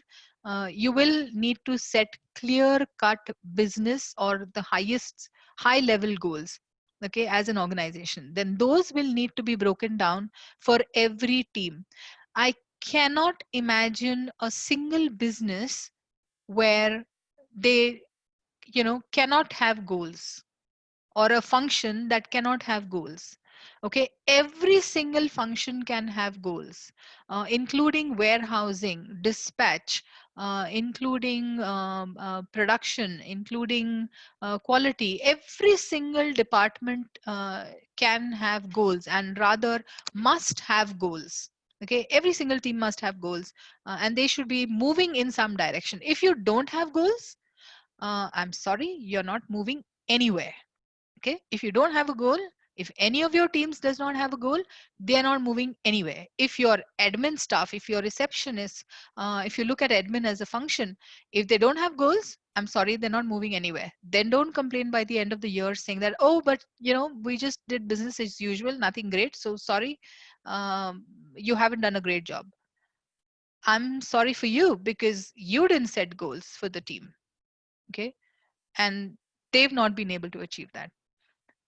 So team goals, absolutely mandatory. And from the team goals, you can actually then eventually go back and uh, break that down for every individual and create goals for them. So in every team, if you have like 5 people, you could have all 5 of them having the same set of goals, or you could have each one of them having different, or you could have some goals which are common for all of them and some goals which are different for each one of them. It all depends on your business. It all depends on the team structure that you have. But eventually, every single individual needs a goal. Again, if the individual does not have a goal, they're not going to be improving further on their own B part. Okay, they are not becoming better individuals. They are not going to be able to contribute significantly. I'm going to just go on mute for a second. I'm going to cough a little bit.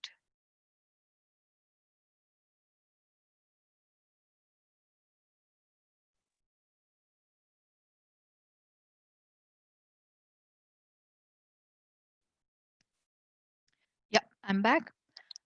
So once the individual goals have been defined, then they can be used for review as part of your employee goal review, and the outcomes of reviews can then be used for employee development and planning. Okay, so I hope this explains the breakdown structure and the level of work that is involved in creating goals. And I'll come to examples in a minute. But overall, if you can visualize this, I think that's a good step forward for us. Uh, can I just see a show of hands from everybody? If you work for an organization where you don't have goals at all, is there anybody who does not have goals? So everyone, please lower your hands. I can see a number of them raising. Just lower your hands quickly. And now I want you to raise your hand to tell me if you don't have goals. So raise your hand and say, yes, I don't have goals. I don't have goals. Is there anybody like that? Okay, interestingly, I have about 20% of the audience says that they don't have goals. Okay, and I'm not surprised. So it's quite likely that we have goals at the company levels which are a little sketchy. Then we have goals.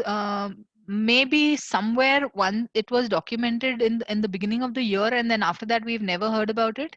And or you could be in a situation that yes, we all started very excitedly in the beginning. Then we lost belief in those goals, and we wanted to modify them, but they never got modified because we never all agreed, came to a conclusion, and then it's just gone down the drain. Okay.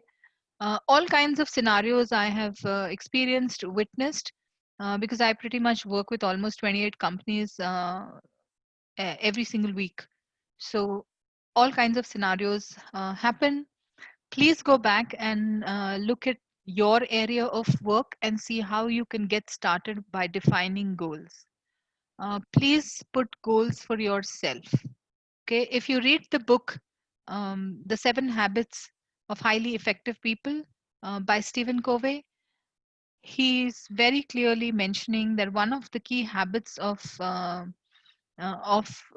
very very successful people is setting goals for themselves and starting with thinking and planning with the end in mind. Okay, so every individual also needs to begin with thinking about the end in mind. What is it that you want to be achieving? At a personal level, Stephen Covey actually even talks about uh, goals and the direction that you want to take by thinking and visualizing in your head what is the eulogy that you want to experience for yourself after you have died.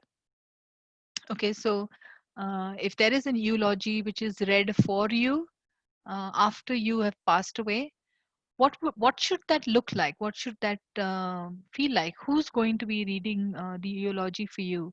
What are they going to be saying about you?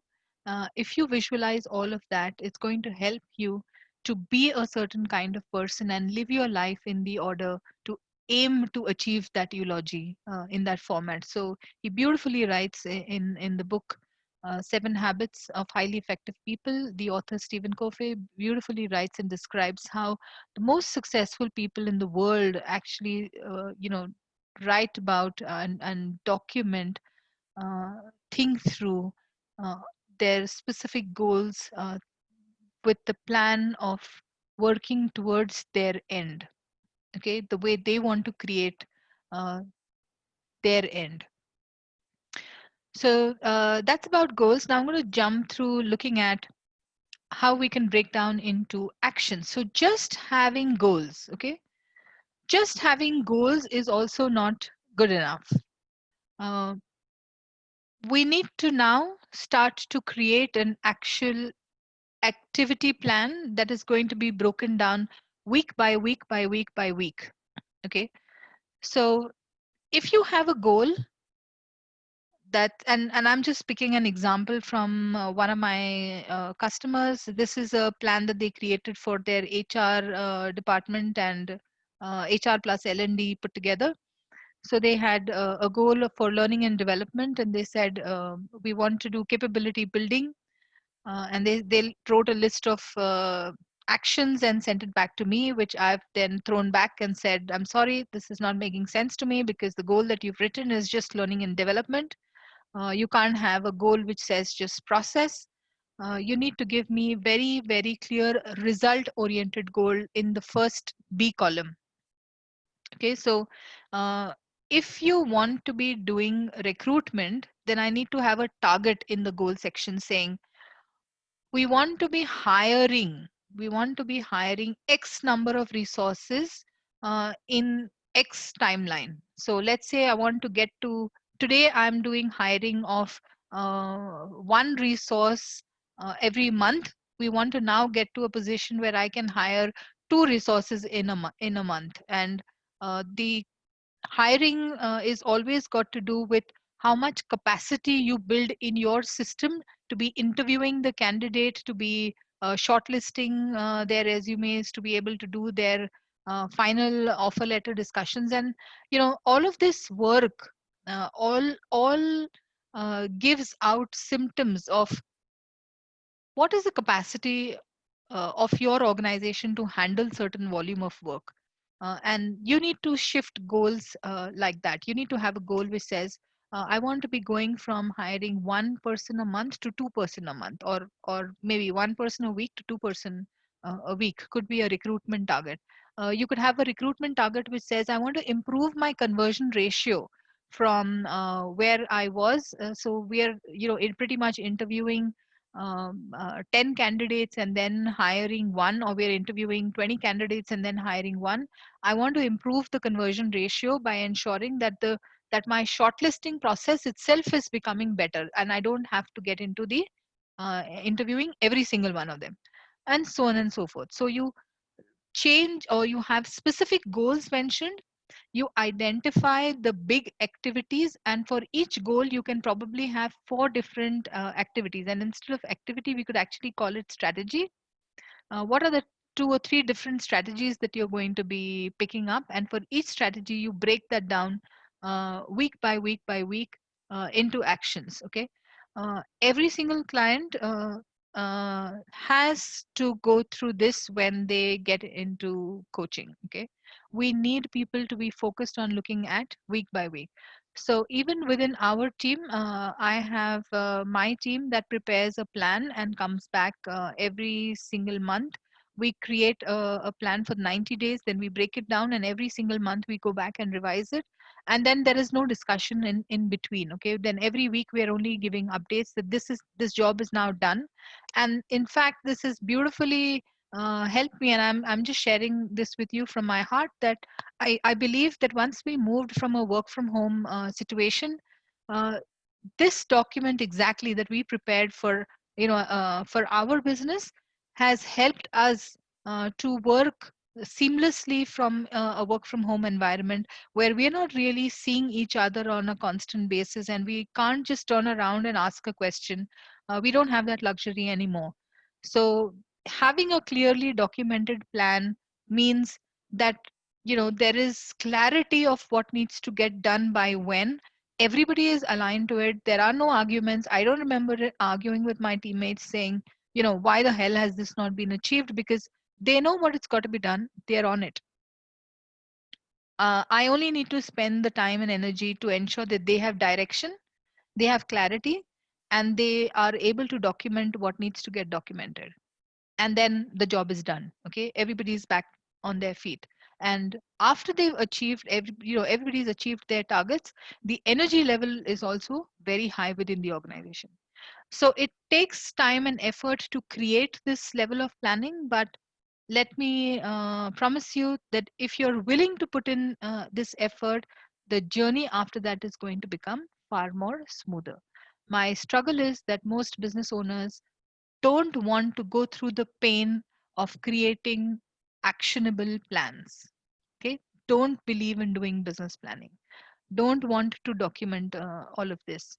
One, they don't know how, and two, uh, there is resistance, and they don't want to come out of their comfort zone of doing things that they have never done in the past, which is perturbation.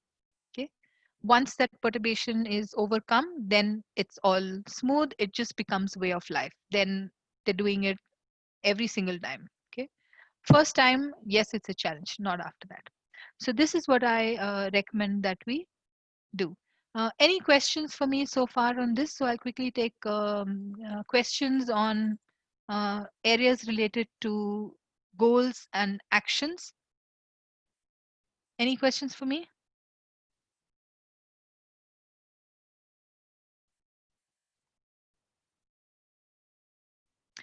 So I'm not picking any question related to uh, any of the vision. I'm just going to remain focused on goals. Okay, what kind of goals can a school have? Okay, so this now depends. So this is a question from Hardik. Thank you so much, Hardik. It all depends on what is the vision that you have for your school. Is the vision to set up a school that is going to be providing education which is world class in some specific area? You could have, say, SSC or ICSC or IB. I don't know which kind of school you have. What is it that you want to be giving back? What's your purpose? Why you in this school business? If you question and you have answers for these questions, then you will be able to come up with identification of what my goals could be. Okay, so for a company, for a school that is actually looking to work towards, and their purpose is that they want to make students become independent. They want students to not just be focused on academics, but they want students to come out all rounded, and there are very, very passionate principals and management committees of schools who are very, very clear in their head that they want to ensure that their students, once they go out, have life skills. Okay, have not just academic skills, but they have life skills to handle the world. Then that kind of school or organization is going to remain focused on ensuring that they will bring in all kinds of parallel education along with what they are currently providing as part of just the syllabus for ICSC or CBSC or IB. And they're going to go out all along, and they're going to even advertise about it like that. Okay, they're going to advertise about it like that, and they will ensure that they will have goals to move in that direction based on where you are now. Okay. um, Ashish is asking me a question. Should we confront people for being accountable in an organization, as most of the time we don't do it for the fear they will quit? I think, Ashish, my response to that is, let's find out why you think that they would why do you need a confrontation? Okay, a confrontation is only going to happen when both parties are not in agreement of wanting to achieve a common goal. Okay, uh, both parties will be in a state of confrontation only when both of them don't acknowledge that there are the similar level of challenges and effort that is required. That's when a confrontation will happen. A confrontation will happen when you haven't really spent time holding hands with that person and giving the level of supervision that is required. And guys, I find this as well as a challenge in businesses, that most business owners all of a sudden want to be look at themselves as leaders and forget that day to day you need to be a manager and a supervisor. uh, Leadership happens yearly, happens once in 6 months, once in a quarter. So leadership happens once in a while, but management and supervision is required every single day. If you're giving the level of hand holding, and I'm not saying babysitting, okay, I'm not talking about babysitting, I'm talking about hand holding the person to achieve a level of success, and then letting go of the person to take care of the tasks by themselves, giving them the freedom then to fly, but keeping a close watch. If that is all happening correctly, then you don't necessarily need to have confrontation. If you still feel that there is confrontation happening, then there's a serious attitude issue with that particular person. And if there is an attitude issue with the person, you need to take the person head on and have a very serious conversation. I don't think that you should be fearing. If the person leaves, you should pat yourself on the back, because then you now have a great opportunity to hire somebody who's going to be better than this person. So you've already got experience of working with this person. You know now what kind of person you should not hire. So please go back and do the next level of hiring. So there's no reason for you to fear about it. Um, so I'm going to take another question. Mr. Sunil Rathi asks me a question. Please, can you elaborate the 90 days action plan? How do you evaluate within 90 days? Okay. So the 90-day action plan. So the reason we picked 90 days first and foremost is because it's one quarter. Businesses function quarter by quarter. We look at it as a financial year, and let's say you're preparing a plan for April, May, June. And if you get started to preparing a plan now, you could possibly look at the next 3 months, or you can prepare a plan starting for July, August, September as one full quarter. If you have a business goal already defined for yourself, you might want to break that down. So let's say your goal is to be achieving X revenue target. Break that down and look at, okay, what do I need to be achieving in one quarter as against the big goal? What is it that I need to be achieving in one quarter? And then break that down monthly, and then break that down weekly. That's how you're going to create a step by step action plan, by breaking it down, always keeping the bigger goal or the bigger business goal in mind. Okay. uh, can we make so Prayank is asking me, can we make 30-day plan to begin with? Yes, absolutely. If you have never worked on a 90 days plan before, uh, give it a shot, make the 30-day plan, and then you can keep incrementing and go all through to 90 days. So it's like this, the when I gave you the example that when if I were to be working with a skier, and the person is skiing down a mountain, I would say pretty much say, can you just go down 10 feet? And then you go down the next 10 feet, and then you go down the next 10 feet. So you may take up the 90 days action plan exercise. So 90 days is pretty much 13 weeks. If you can't visualize activities for all the 13 weeks, that's all right. You jot down whatever you can visualize, but ensure that you are at least 3 weeks ahead. Okay, always remain 3 weeks ahead of where you are today on your plan, so that you don't have to go and make a plan on in that week, or you're not, there's no point making a plan in that week about what I'm going to do this week. uh, because then that is already a firefighting situation and you haven't thought about it in advance. Okay. Mr. Rajesh Shahi asking me a very interesting question, and I completely agree. He says, "Where is the time to do so much planning for vision, goals, and mission?" And that's a fantastic question because that's going to lead me into my into the next round of what I'm going to be picking up, which is time mastery, and we're going to be talking about where are we going to get the time to do all of the planning for the vision, goals, and mission. So, thank you for asking me that question. And I'll come back. So there are some more questions the people have asked, but they're all interrelated, and I think I've pretty much responded to each one of them. So I'm going to take a break, guys, again for the next 10 minutes, and let's come back by 4:25. Okay, let's come back by 4:25.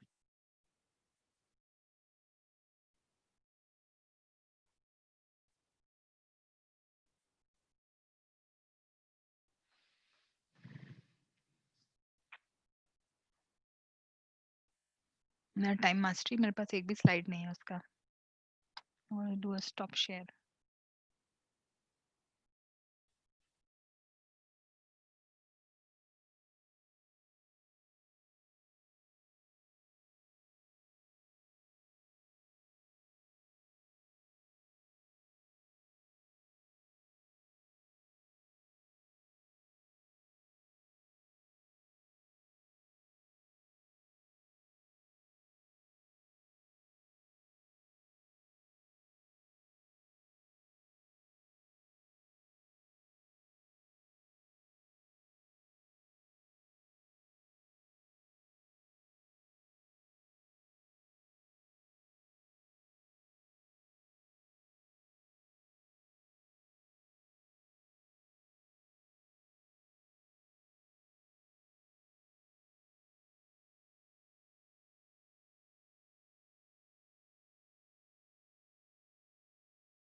Hi, everybody. I'm back. I hope everyone else is back too. I've just made some changes to my slides, so I had unshared it for a couple of minutes.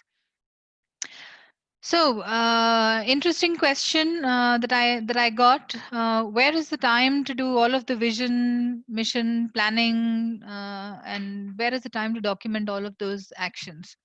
Okay, and that actually brings me to this section of our session today, which is time mastery for leaders. And time mastery by far is one of the most important aspect that every business owner must learn. Every single leader must learn. And you need to spend time focusing on becoming so good on time management. And time management does not mean that you have to manage time, it means we have to manage ourselves. Okay, and I'm sure you've heard of this before. The time mastery is not about mastery of time, it's actually mastery of self. So how do you actually get started? So I'm probably not going to be able to spend time with you making you a master at time in right away, because for me this is a big subject, and it kind of requires a dedicated focused one full day to learn about time management. But I'm going to give you some tips that will help you get started. The first thing I'm going to give you is the level of education to understand why you need time mastery and what exactly can you do to make this time happen in your life for all of the stuff that you think are ideal and that must be done, but you never have time to do that. Would that be okay with everybody? Can you give me a show of hands if we're going to be able to cover just this aspect? Okay, perfect. So I'm getting a number of hands raised. Thank you so much. So I'm just going to give you the first piece of understanding, okay? And I'm going to share with you again something that you have heard of in the past. This is the time manage. This is the Covey's matrix for time management. Okay, this is again from the book Seven Habits of Highly Effective People. And bear with me while I explain this. I know a lot of people switch off and feel that this is theory, and oh my God, don't tell me about Covey's matrix. I know all about it. So remember, we've already removed the hat of I know. So you're in an open mind, and bear with me while I explain how we're actually going to use this. Okay, so this is a matrix, which means it's actually x-axis and y-axis. Okay, so the x-axis, the horizontal x-axis, is all about looking at all of the work or the tasks that you do by breaking them down into urgent and not urgent. Okay, so all the work that we do, all the activities that we do, all of the tasks that we do, I'm going to break that down on the x-axis and y-axis on two attributes: how urgent they are and how important they are for us to do. Okay, so two different aspects, one x, one y: urgency and importance. And these are, both of them are different from each other. Okay, they sound like it's the same thing, but actually these are different. So urgency has everything to do with time, okay, that it needs to be done right now. Okay, there's a task that I need to do now. For example, paying of mscv bills, I need to do it right now or in that time frame, and hence it's urgent. Because if I don't do it now, it's possible that my electricity, the power connection could be cut off. I need to be paying my mobile bills on time. So that is urgent because of the time element attached with it. I have to attend a customer meeting and it's urgent because I have given the person a commitment that I will be there. Not just a customer for that matter, even a friend. If you've made a commitment that I will be meeting you at so and so place at so and so time, that commitment itself creates an urgency in your head. Okay, but it's got nothing to do with the importance. It's got nothing to do with the importance, so to say. Okay, so meeting a friend may not necessarily be as important, and important means everything that is actually going to create a much larger impact for you. Okay, so whether a task is important or not has got to do with what is the impact it's going to create for me. So I may have told a friend of mine that I'm going to be returning your book tomorrow. I've borrowed a book and I need to be returning the book back, and I've committed to the friend that I'm going to give you the book back by tomorrow. The urgency is up, and now I need to give it on that particular date itself. But it's actually not a really important task, because if I don't give her or him tomorrow, that's okay. I mean, my friendship is not going to break because I'm not turning up that one fine day. So it's not such an important task. I can probably do it later on as well. So importance has got to do with impact. Urgency has got to do with time. I hope we've got that kind of sorted.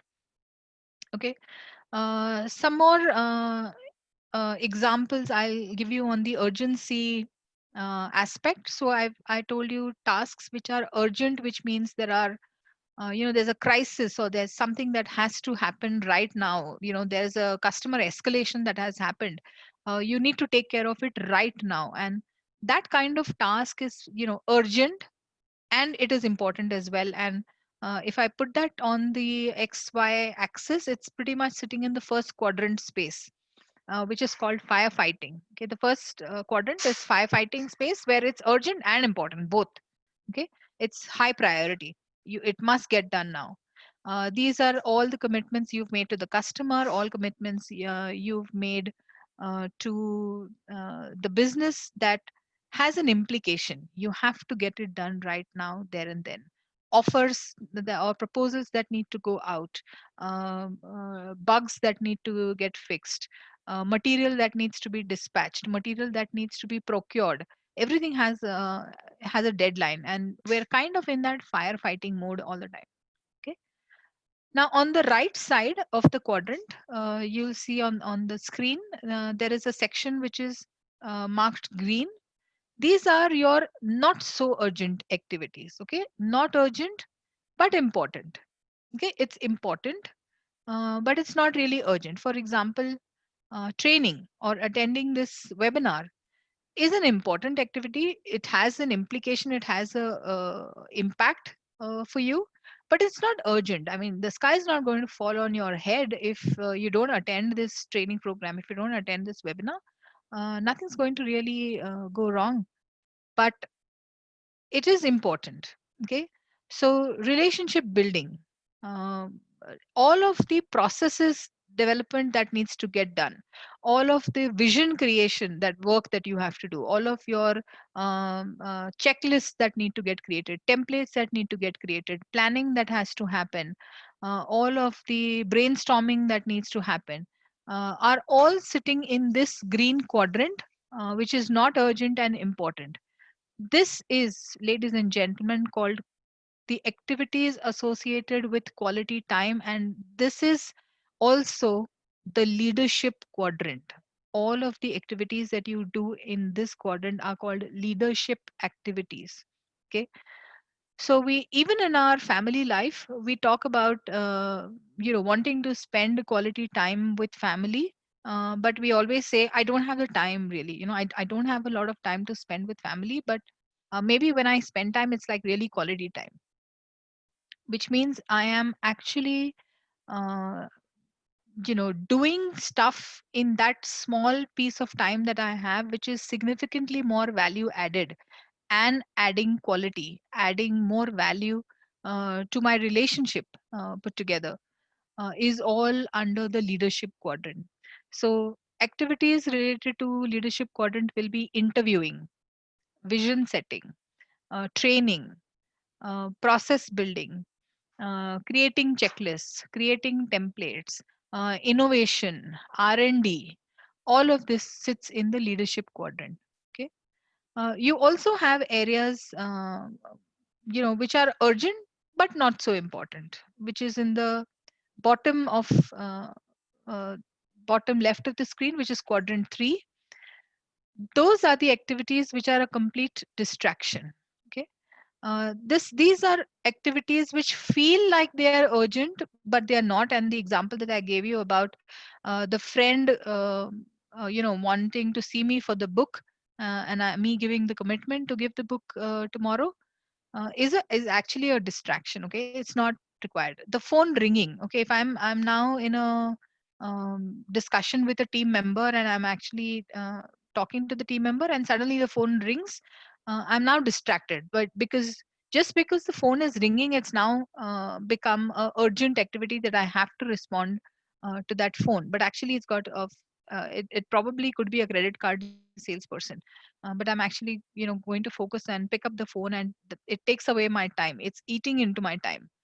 All of the meetings that we are having which do not have end results, we are having meetings for explanation sake, and data gathering meetings which could have either been done on emails or could have been done by setting up a simple survey campaign on survey monkey. We are not using technology, we are not using methodology, but we are actually getting people to come in groups in meeting rooms and doing data collection drives. All of that is the quadrant distraction. Okay, all of the areas where you're doing activities that are neither urgent nor important are time wasting, which is responding to some phone calls constantly. You're doing WhatsApp, you're doing social media, you're doing chit chat, you're doing extended tea breaks, lunch breaks. All of these are time wasting activities. And let me confess that as normal human beings, we shuttle in all four quadrants. Okay, I don't know of a single human being on the planet who doesn't spend some time in quadrant 4 or quadrant 3 as well. All of us do. And I'll tell you why this is the case as well. Major time of our working career, working space, or a working day, even a full working day, we land up spending in quadrant 1, which is the firefighting zone. And firefighting area consumes hell lot of energy. Okay, consumes hell lot of energy, and time is energy. It consumes energy, and by the time you have addressed all of those activities and issues and crisis, and you will have a natural tendency to toggle immediately to quadrant 4.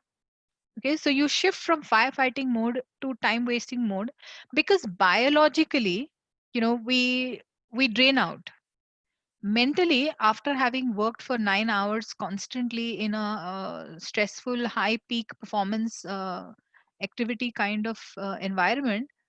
uh, you don't have now the energy, and by the time you reach home, you actually don't want to even talk to anybody. You just want to just sit, relax. You just want to sit in front of the TV where nobody's talking to you, and you're just there are just images flashing in front of your eyes, which uh, where you don't have to use your brains literally. Okay, that's the kind of state that you shift into. And uh, humanly, these are the two quadrants that most of the time we keep toggling into. uh, my guess is that we spend about 80% of time in the firefighting zone, and we'll end up spending about 10% of time in time wasting, and we spend 10% in the distraction, which is the quadrant 3 zone. This is the bifurcation, and you land up, if at all there is some leadership activities that happens, it is between the 20 that came off from firefighting, there would be about 5% time that we invest in quality time or leadership, doing leadership activities. Now this is a generic spread that I experience with many entrepreneurs and many organizations. Okay, we spend hell lot of time in firefighting, and I'm not saying it's not required. Okay, I'm not saying stop addressing your customer meetings. I'm not saying stop delivering all of the stuff that you need to deliver. What I want to highlight is, if you want to come out of the firefighting mode, because if you remain in the firefighting mode constantly, like I said, biologically your body tends to give up. So you need to strike a balance, and then you shift into quadrant 4. If you don't want to toggle between these two, we have to become very conscious and start to shift ourselves in quadrant 2. You will have to plan your day such that out of 40 hours of working in a week, at least 10 to 15% in the beginning, you start dedicating in a focused manner consciously to do leadership activities. Okay. I'll give you an example. If you are doing a lot of work and you feel you're overburdened, and at the back of your mind you know that if I had hired a person to do some part of this, for example, if I had an executive assistant, maybe I would have not had to do everything by myself. So today I'm actually responding to all the emails, I'm setting up all of my own appointments, I'm having to do the sales, I'm having to do the reviews of all of my team members, and the list is really long. And I know that if I actually had an executive assistant, I things could have been a little more smoother for me. But because you don't have that executive assistant, you're spending time doing all of this. And ladies and gentlemen, you're never, ever, ever going to come out of that situation unless you pull out yourself, structure your day to pull out at least 1 hour every week to set aside for interviewing the new candidate for the executive assistant position. Okay. Maybe in some few weeks you'll have to overstretch yourself. You were doing 40 hours a week. Okay, do 41, do 42 hours for those few number of weeks till you get a new person, but start looking for that person now. Start interviewing the person now. If you don't invest time in any of the leadership activities, you're never going to come out of the firefighting mode. Okay, never. If you don't spend time documenting that process properly, you are going to keep following the wrong process day in and day out, and you're going to spend a hell lot of energy telling everybody how to follow the right process again and again and again. So it's a vicious circle. Okay, it's a vicious circle that we remain in the firefighting mode. If you want to come out of it, you have to start step by step moving in doing more and more leadership activities. If you don't spend time planning for doing your quarterly planning, if you don't spend time thinking through the vision, you are going to land up having all of these problems. Remember the previous slide I showed you? You will have all of these problems. Okay. So if you don't spend time doing the planning, you will have your team members coming back to you and asking questions every single day. So the choice is yours. Either you set time aside to do the planning, finish it off in one go, and then free yourself up for the rest of the other week, or you keep doing the same rut every single day. Okay, the choice is yours. We can all get far more organized. I'm going to share with you one tool that's going to help you become organized. Okay, so um, Covey's matrix is only to use to get you to understand that leadership activities need to be done to free up time from firefighting. You want to shrink this quadrant further, and to do that, quality time or leadership activities is required. Uh, you know, we have been, as children, as small kids, we have learned to do many, many, many tasks all simultaneously. Okay, as a small child, when I went to school, I know that I had about close to 9 or 10 subjects that we had to do. We had to learn. So we had history, maths, geography, algebra, geometry, and so on and so forth. We had so many subjects to learn and deliver on. And plus, obviously, I came home and I wanted to play with my friends as well. And then I had a lot of homework to do as well. So we were juggling with so much to do, even as a child. Uh, there was a tool that was used to manage all of the time and all of your activities. And that tool I'm going to flash on your screen now. Okay. What does this look like? Do you recognize what this is? Okay. You've all seen this in school as a child. Every single one of you on the call with me has experienced a school timetable. Ladies and gentlemen, this is the tool or the method which is used to ensure that you can achieve a hell lot in one single day, in one single week, in one single month. The amount of time that the principal and the management team of schools spend in creating the timetable is a lot.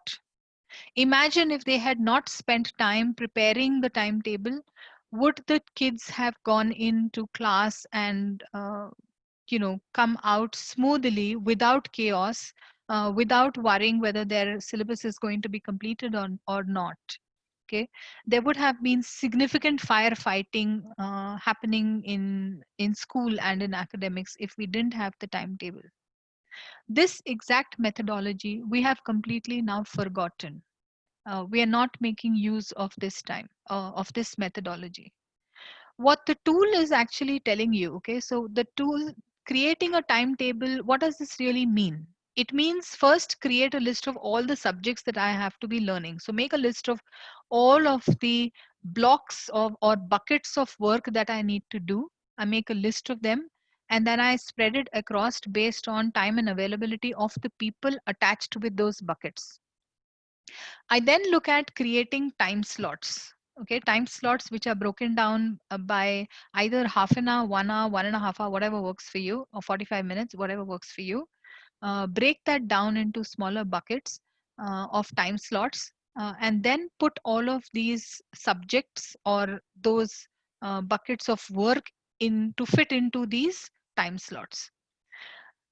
Now remember, the timetable is used by an English teacher exactly the way it is written here. Okay, so English teacher manages delivering their lecture by time, not by the volume of the chapter or the subject that needs to get covered. Okay, so the English teacher comes to class, starts the lecture at 9 a.m. and is expected to complete by 10:30, and that is exactly when the teacher finishes, whether they have completed the entire chapter or not.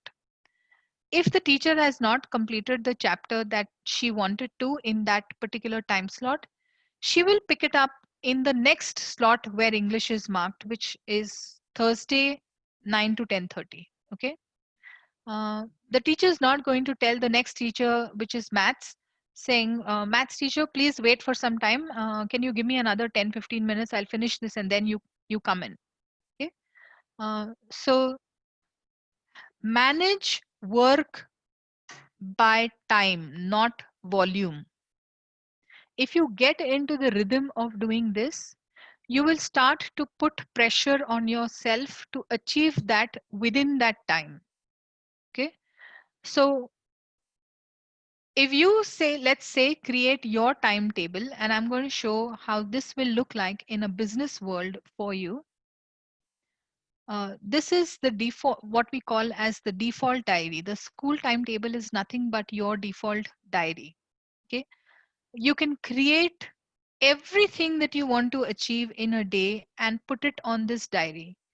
Look at every single white space that there is. Okay, and all of the buckets of work that you have to go through and spread it across. Aim to ensure that you are lining up everything back to back and not having white space like this, because if you have white space, let's say you do a leads stand up meeting and then you have to also do a deep dive with finance. Don't do it after 1 hour, because then this 1 hour is like a drain. This is a leakage of your time that happens. Okay, so ensure that you line up all of your meetings, your activities all back to back, and plan your day accordingly. Okay, all the white spaces that you can see are now free and available for you to pick up for all of your leadership activities. You can possibly even go and have a default slot created for all of your all of your leadership activities. So let's say I'm going to be working on every Friday 10 to 12 is my time that I'm going to set aside consciously for creating process or training and education, or hand holding or supervising some particular team member. uh, Set aside blocks of time and ensure that you don't touch it except for that piece of work. If that work completes, you want to free it up, you can make it white space again, let go of that time and use it for something else that comes up. Maybe a prospect meeting has come up or a client meeting comes up, use those white spaces. But everything that you need to do by default in a week must be on your calendar, must be on your default diary, exactly like your school timetable. Okay.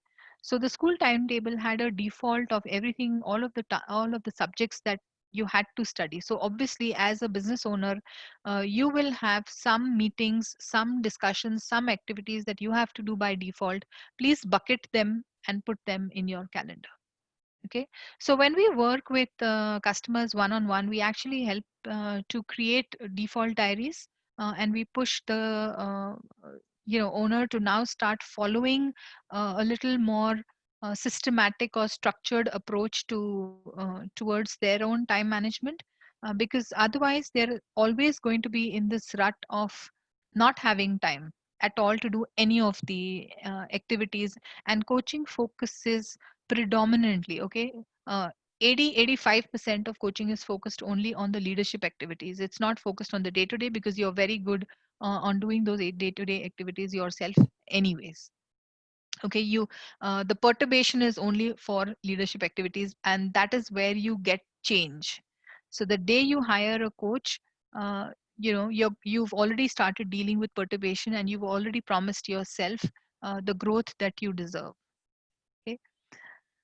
So I'm pretty much towards the end of my session. I'm now going to open this up again for questions, please. Anything that you have on the time management section?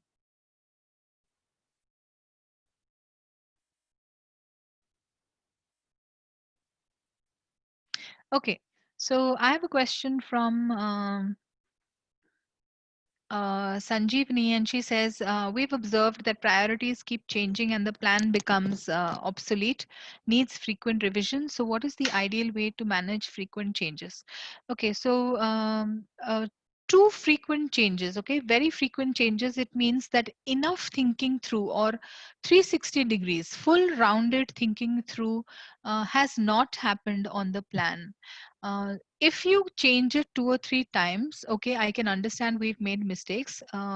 We need to learn from those mistakes and ensure that the next plan that you are creating takes care of all of those mistakes, and now you're not doing all of that again and again.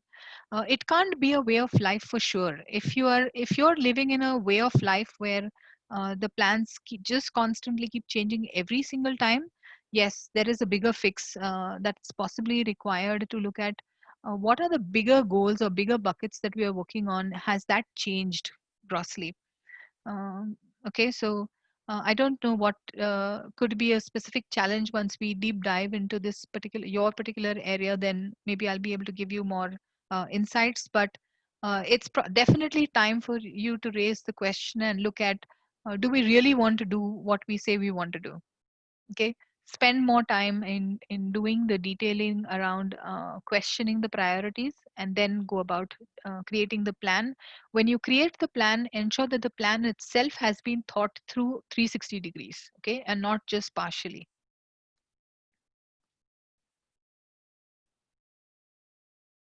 Do you know of any cloud-based apps for default diary and for managing activities for employees? Nidhi, what I'm very comfortable using is I do all of my planning via Outlook. So our Office 365 by itself is cloud-based, and all of my calendar time slots, all the bookings happens on the calendar of Outlook, and it's all synced in with my mobile as well. So it gives you reminders, and it's an extremely good tool to use. And I'm sure most of the other mail clients also support doing creation of default diaries. I would recommend that you first do a default diary attempt in Excel or on paper first, and then once it starts to work for you, then you transfer everything on in a tool or an app. Okay, question from an anonymous attendee. I don't know, somebody is logged in as anonymous. Too much time goes in follow up. Is there anything can be done to make people become self driven? Uh, That's a great question. That's a great question, but unfortunately, a very loaded one. And not that I have a straight one point answer for this question. There are many things that I sense that are not happening correctly. Okay. Too much time goes in follow up. Number one could be a communication gap. Could be where is the communication falling through? Why are you having to do so much follow up? Okay. So the question you need to ask is, why do I have to follow up? Why? What's happening? Where is the breakage? Is it and most people love to blame people, and that's a very below the line thinking. We like to blame people, saying, you know they are not doing their jobs and they're making me follow up. I'd like to say, what's making them make you follow up? Okay, the question is, what's making them make you follow up? And then you may be able to come up with the answers of what's falling through the cracks. Pre-COVID, so Amit has a question. Pre-COVID-19, we had a system and persons to look after day-to-day activities. I personally was not taking care operational part unless it's very critical, which is fair, Amit, as long as your team who handles the operational part is in sync with the vision, is in sync with what you need to achieve. You are clear with the team about the goals that they have to achieve in the next 1 month, and they're progressing with work as planned, then you should still be okay. You're saying that this is pre-COVID, but there's no reason why you should not you should not have a plan even now. Okay.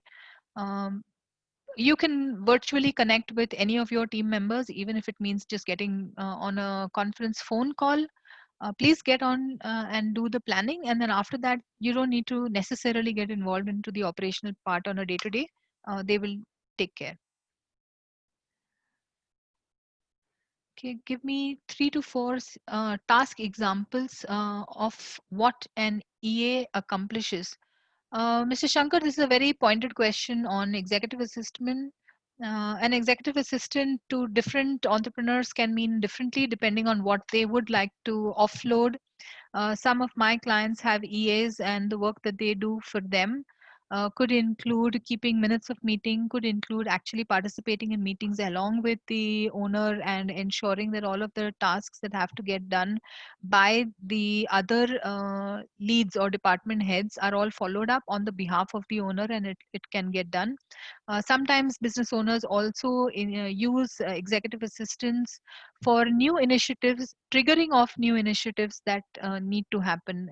For example, let's say we want to implement an ERP, so we need to find vendors for ERP, and you can't assign this to any one particular department head because it impacts all departments. So you might as well give it to the EA to find out.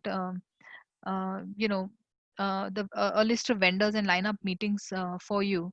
Or there could be senior level senior executives hiring is happening, and you need the interview schedule to be managed, which can be done by an EA. So there are many activities. If you'd like, it may be worthwhile for you to just google up an EA job description, and you'll get more insights. But my recommendation strongly is to look at what is the work that you have on your plate, and what is it that you would want to offload, and then it would make sense for you to decide whether what kind of EA you'd like to hire. Mm, how do we identify distraction? Okay.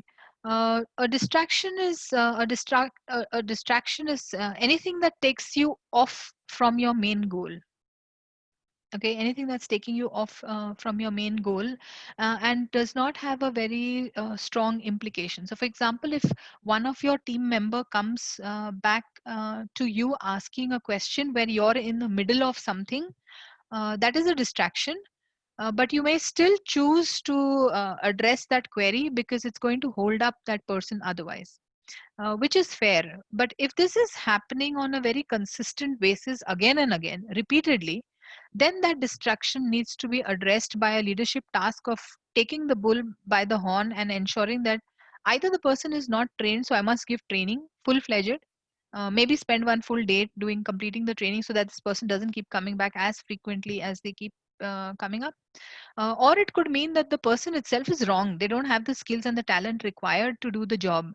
So maybe it's time for us to look to let this person go and get in a new person that is more or better fit for that particular position. Okay, so that's an example for distraction. Anything that keeps you out from achieving your goal is a distraction.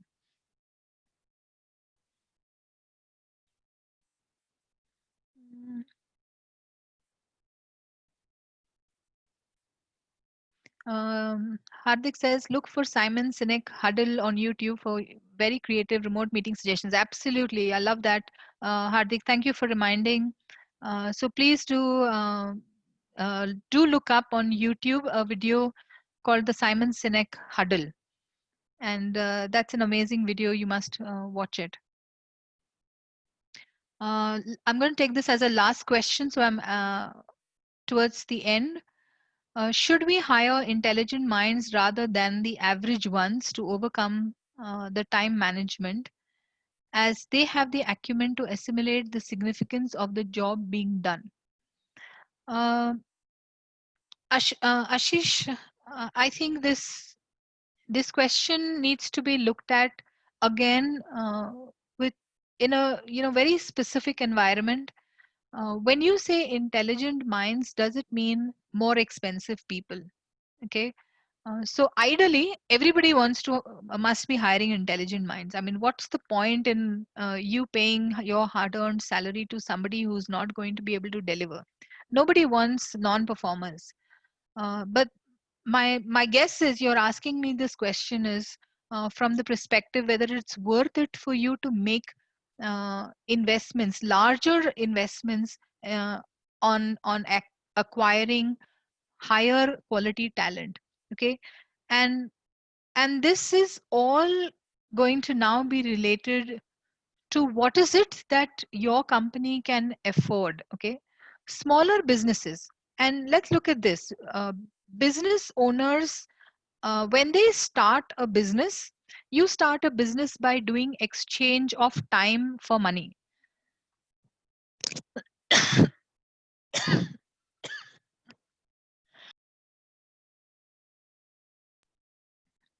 I'm sorry. So business owners start initially by doing an exchange of time for money. So when they're short of cash, they're short of money in hand, you put in more of your effort and time and energy into doing all of the work as much as possible. And then once you start, when you have little money, you start hiring people who are not very, very expensive. You hire people who are affordable for you at that time. As the business time starts to grow, you can now start to afford even more better and better talent, and then you start to acquire and do this exchange. So it's a matter of looking at what's the best fit for me around exchange of time for money. If you're in a space right now where you have the money in hand and you are going very short on time, and if you hire somebody, put in that money, make that investment, free up your time, and then use it somewhere else which is going to give you a significantly higher return, then by all means it's going to be a great decision. Please go out and hire talent which is going to be able to get the job done much faster. Absolutely. But it's a call that you're going to have to take on your own, or if you work with a coach, then we could, work on it together. So guys, I'm going to stop here. We're at the end of our session. What we're going to do is I'm going to give you two tasks to be done. Okay, I want you to take home two tasks. One is I want you to give it a try to create your own default diary. Okay, that's the first thing that I want you to do. Please create your own default diary. Create a timetable for yourself. Some of you may already have a default diary. Please go back and review and look at it whether it's working for you or do you need to rejig it. Even so, don't give me an excuse that it's the we are in a COVID crisis situation and I'm not very clear on what activities that I need to do. Earlier I used to do this but now I'm not. No, I'm sorry, I'm not going to accept any of those excuses. Please be above the point of power. Take control. Everything that you wanted to achieve in the last 6 months and that you've not been able to achieve because of lack of time, please pick up all of that. Okay. uh, and see how can I fit it into my schedule, how can I fit it into my week, even if it means spending just 1 hour. I don't have all 40 hours to dedicate for it, but I need to spend just 1 hour dedicated to creating my default diary with 1 hour allocated for this leadership activity that I need to do. Okay, so your first task is going to be to create your own default diary. Please create your default diary in Excel and email it to me. My email ID is tabishbibikar@actioncoach.com. Okay. I'm reachable on tabishbibikar@actioncoach.com. I'm going to be emailing this task to you as well, so it will be in your email box. So I'm not going to take any excuses that you have forgotten about it, because listening to seminars, listening to participating in lectures is not going to get you the change that you want to see in your life. If you take action, if you set a goal for yourself, only then you're going to be seeing a change. And I'm going to be holding you accountable. Okay. So I'm going to be holding you accountable. You will go through perturbation. You're going to hate me after some time, but that's okay. I'm used to it. But I want you, my singular goal is to ensure that you succeed.